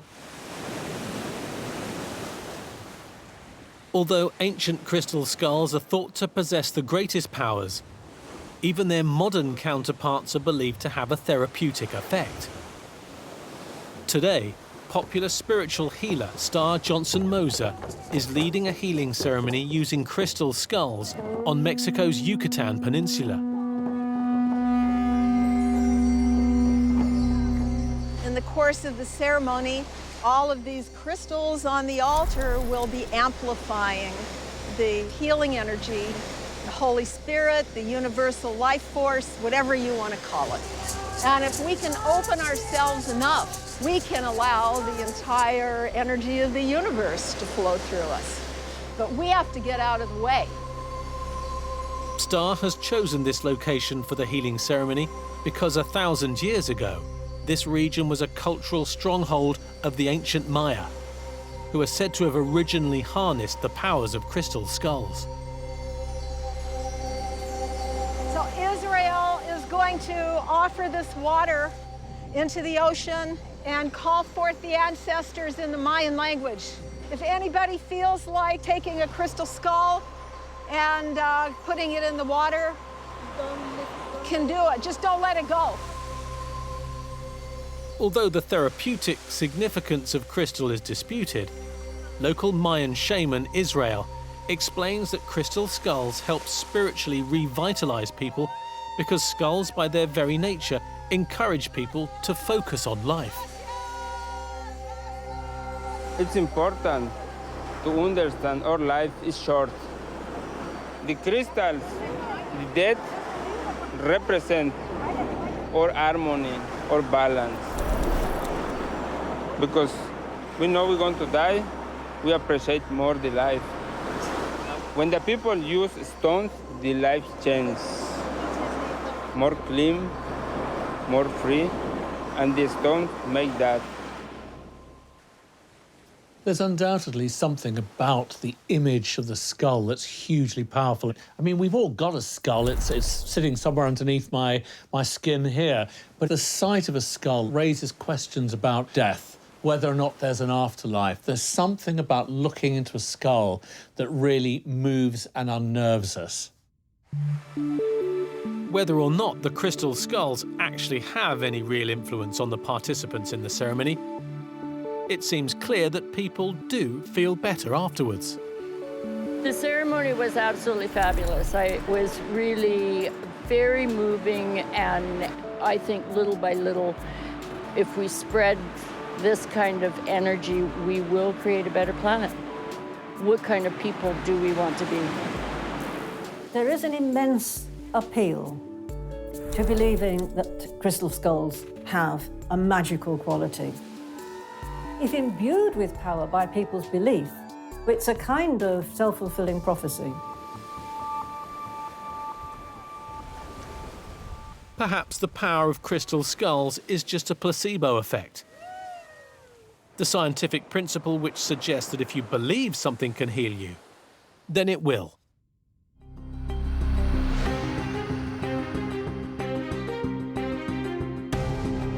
Although believers feel all crystal skulls, even modern ones, can have a healing effect, the supposedly ancient Mesoamerican crystal skulls are said to have much greater powers. But are these legendary crystal skulls truly ancient, or are they nothing more than modern fakes? Nobody wants to be a spoilsport and say, you know, these skulls are not as old as it's claimed. But, of course, it's hugely important to the museums, to the British Museum, because they can't put skulls on display claiming they're thousands of years old when they're nothing of the sort. In recent decades, scientific techniques have been developed to date the crystal skulls. But initially in the late 19th century, when the British Museum purchased their skull, the crystal skulls were authenticated mainly on the basis of their very convincing similarities to other Mesoamerican sculptures. Anybody who's been to historic sites in Mexico or Central America will have seen plenty of skulls. I mean, they pop up over and over again in pre-Columbian art. So the idea of skulls being made by these peoples is not outlandish. Nevertheless, the problem with these crystal skulls, all of them, even the ones held by museums, is that there just isn't enough evidence of real archaeology having been behind their discovery. The only account that we have of the discovery of a crystal skull is the Mitchell Hedges skull, and even that is called massively into question. Until the end of her life, Anna Mitchell Hedges stuck by her story of the skull's discovery. She claimed that during the 1920s, when her father was exploring the lost ancient Mayan city of Lubantan in what is now Belize, she found what he called the Skull of Doom. But Anna's story was never corroborated by anyone else who was at Lubanton at the time. None of the archaeologists working at the Mayan temple site make any record of a discovery of a crystal skull. And of course you would, right? So there's all kinds of uncertainty, and rightfully so, that's been levied against where did this alleged Mayan crystal skull actually come from? The British Museum crystal skull, meanwhile, was purchased in the late 19th century via an antiques dealer. But from which ancient archaeological site it was excavated, if any, is unclear. It would be possible to radiocarbon date a crystal skull by examining organic material in the layer of earth it was dug up from. But without this option, skeptics have had to rely on less certain, recently developed methods to test the age of the crystal skulls. The British Museum and the Mitchell Hedges skulls have been subjected to tests using new technology, and this has involved the application of dental putty onto the skulls and then an analysis of the incision marks. You can actually approximate the date of the crystal skulls by examining the tool marks on the crystal. And when you do that, in each case, we find markings of a rotary device that would only have been in existence in the 19th century. So unless the Mayans had motorized rotary tools that we're not aware of, they have to be modern creations. There's a scale called the Mohs hardness scale. It's a scale of how hard minerals are from 1 to 10. Silica dioxide, which is quartz crystal, is a 7. That's pretty high. You would need something pretty sharp, pretty hard, and pretty intricate to be able to make the detailed lines you're seeing on that skull. So I do not think that any pre-Columbian technologies existed to be able to manufacture a skull like that.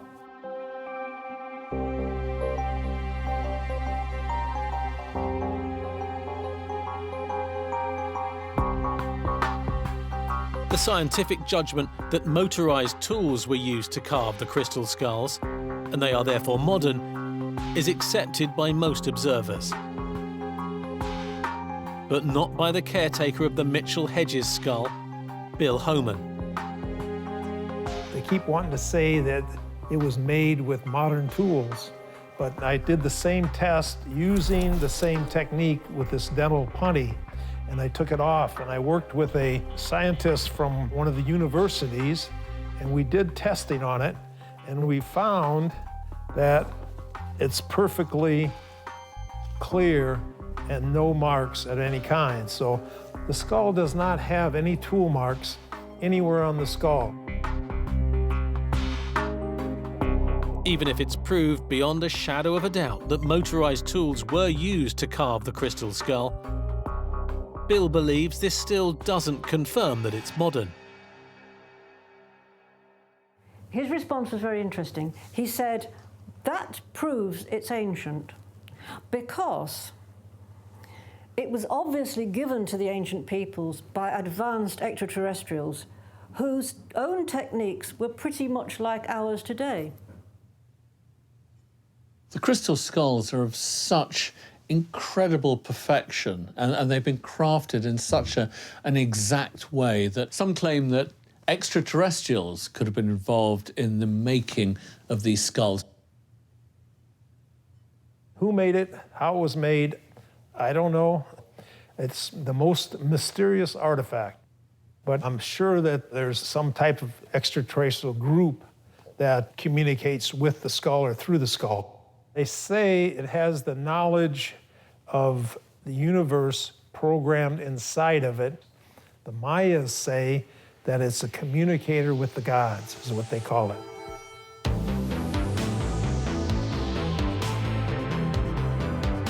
It's certainly a remarkable claim that aliens may have created the Skull of Love and the other ancient crystal skulls.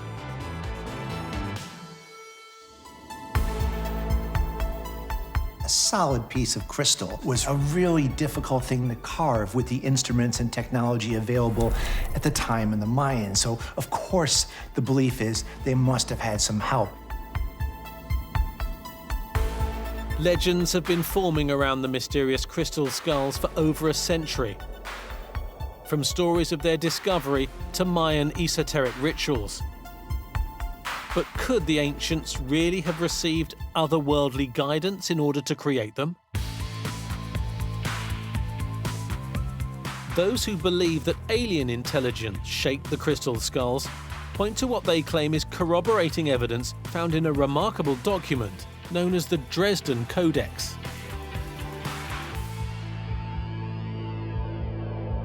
The Dresden Codex is a really important piece of the Mayan legend. It's the oldest surviving piece of pre-Columbian literature. And what's significant about it is that it refers to a really elite level of knowledge that the Mayans had in terms of astronomy, detailed descriptions about the transit of Venus and eclipse table predictions, really intricate stuff. People believe there's no way the Mayans could have known that. Thus, they must have been guided by extraterrestrials.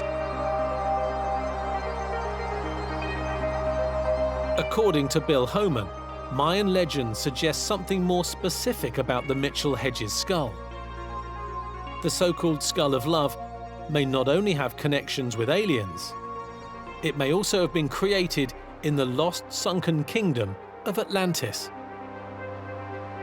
The Maya believe that it was brought to their homeland by a people whose land had gone under the sea many, many years ago. There was a main area of Atlantis, and that, I believe, was probably around the Bahamas. And this skull probably has something to do with the Bermuda Triangle and the energy down there, the strange energy that they're finding. From what I understand, the skull was created for a Atlantean high priest that was loved very much. And they took his physical skull and they used that as a mold to build the crystal skull. So you see in the skull, there's all the bumps that a regular skull has.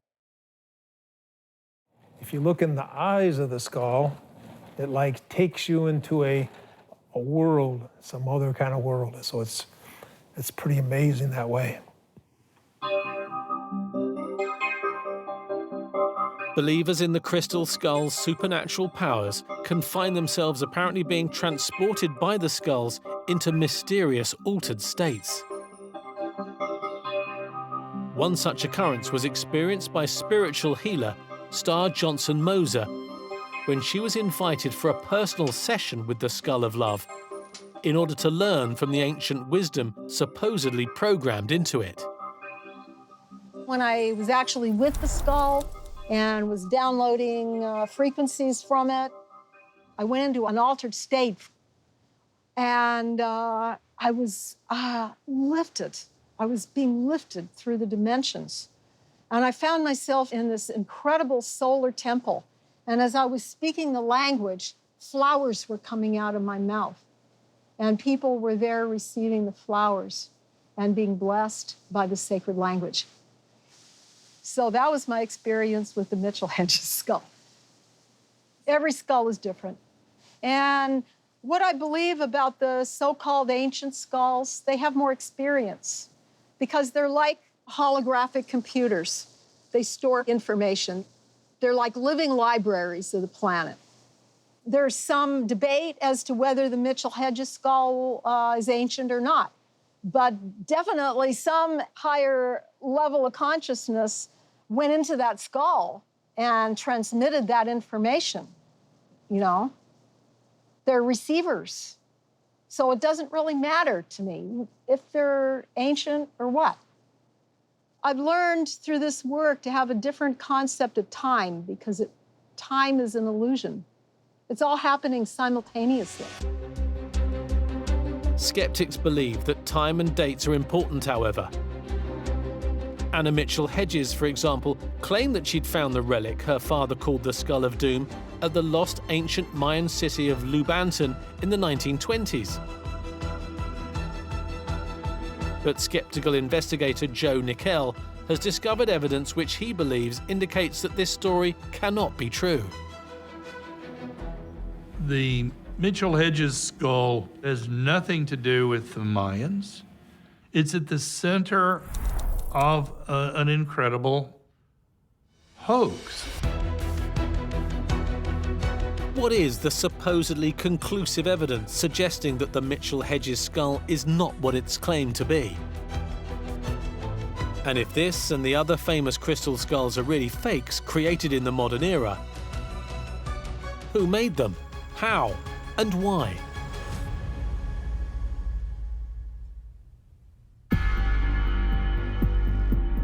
"150 years ago, the great cultural achievements of the Mesoamerican civilizations, such as the Maya, were little known. But from the mid-19th century onwards, many spectacular lost cities began to be discovered. Soon a handful of mysterious crystal skulls appeared on the art market and were bought by some of the world's greatest museums. At the end of the 19th century, there's massive interest in Europe in all things pre-Columbian, and the British Museum got onto the bandwagon and bought this skull, at that time believed to be thousands of years old. With no scientific techniques at the time to accurately date it, nor proof of where it was found, the British Museum skull was originally authenticated mainly because it exhibited traits matching an ancient Mesoamerican obsession with skulls. Another famous crystal skull came to light in the 1950s, when adventurer Frederick Mitchell Hedges wrote about the Skull of Doom in his autobiography. His daughter Anna said she'd found the skull in the 1920s, hidden in an ancient Mayan pyramid at Lubanton, in what's now Belize. Sadly, it would appear as though the story of the crystal skull is not what we were led to believe. Documentation confirms that Frederick Mitchell Hedges purchased the crystal skull in 1943 at a Sotheby's auction. It was skeptical investigator Joe Nickel who did the detective work to find out the truth about the origins of the Skull of Doom, later renamed the Skull of Love. It turned out that Mitchell Hedges had bought this skull from an art dealer named Sidney Burney. But when contacted by Nickel about his findings, Mitchell Hedges' daughter Anna stood by her story of the crystal skull's discovery. She told him that she'd found the skull in the 1920s, inside the Mayan pyramid at Lubanton. Her father gave it to Burney as a security for a loan and then later bought it back at Sotheby's. We asked her if she had any kind of documentary proof. No, it had all been destroyed in a hurricane. Whatever the truth is, skeptics point to the scientific tests indicating that both the Mitchell Hedges and British Museum skulls were carved using motorized tools, which ancient Mesoamerican civilizations didn't possess. There's also further scientific evidence published in 2008. Using Raman spectroscopy, the British Museum skull's chemical properties were tested. When the quartz from which the skull was carved originally crystallized millions of years ago, tiny amounts of minerals became trapped inside, providing a telltale fingerprint of the original geological source. The chemical properties of the quartz from which the skull is made suggests that the raw material came from either Brazil or Madagascar, and frankly, neither of those two places were anywhere near the Mayan Empire, and it's unlikely that the Mayans had anywhere like that kind of reach. So if the rock used to make the British Museum skull was mined in Brazil or Madagascar, where was the skull carved? A possible clue is that in the 19th century, a large amount of Brazilian quartz was shipped to the German town of Idar Oberstein, one of Europe's leading centres of crystal carving. Patrick Dreyer, whose family has been carving crystal in Idar Oberstein for centuries, believes it's likely that the British Museum skull was carved there, and that other supposedly ancient Mesoamerican crystal skulls were too. So I read a lot about this Mitchell Hedges skull in the past because it was an interesting topic. And for me, it was always, how to say, funny stories. If it's really this mystical skull or is it a fake? I think the Mitchell Hedges skull is a very nice masterpiece, but it's easy to fix out that it was carved with a wheel. I think the chance that the Mitchell Hedges skull get produced in Oberstein is very, very high. The quality was amazing. So you need definitely good craftsmen which can do this very high-end job. Here in Oberstein, the people have the skill, the knowledge, and also the gemstone to produce the skulls. It could be possible that my great-grandfather was one of the guys who maybe worked with the skulls, maybe also with this Hedges skull.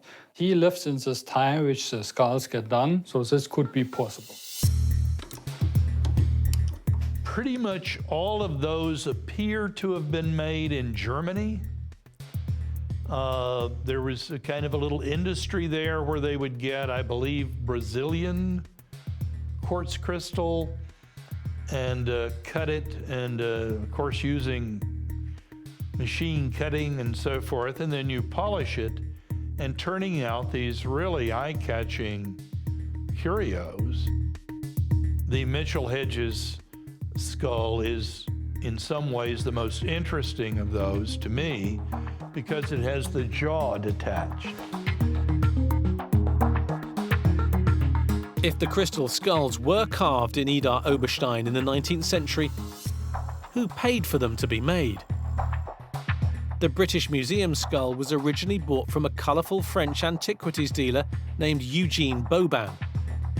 And Patrick believes Boban may have commissioned many of the skulls to be made in Idar Oberstein.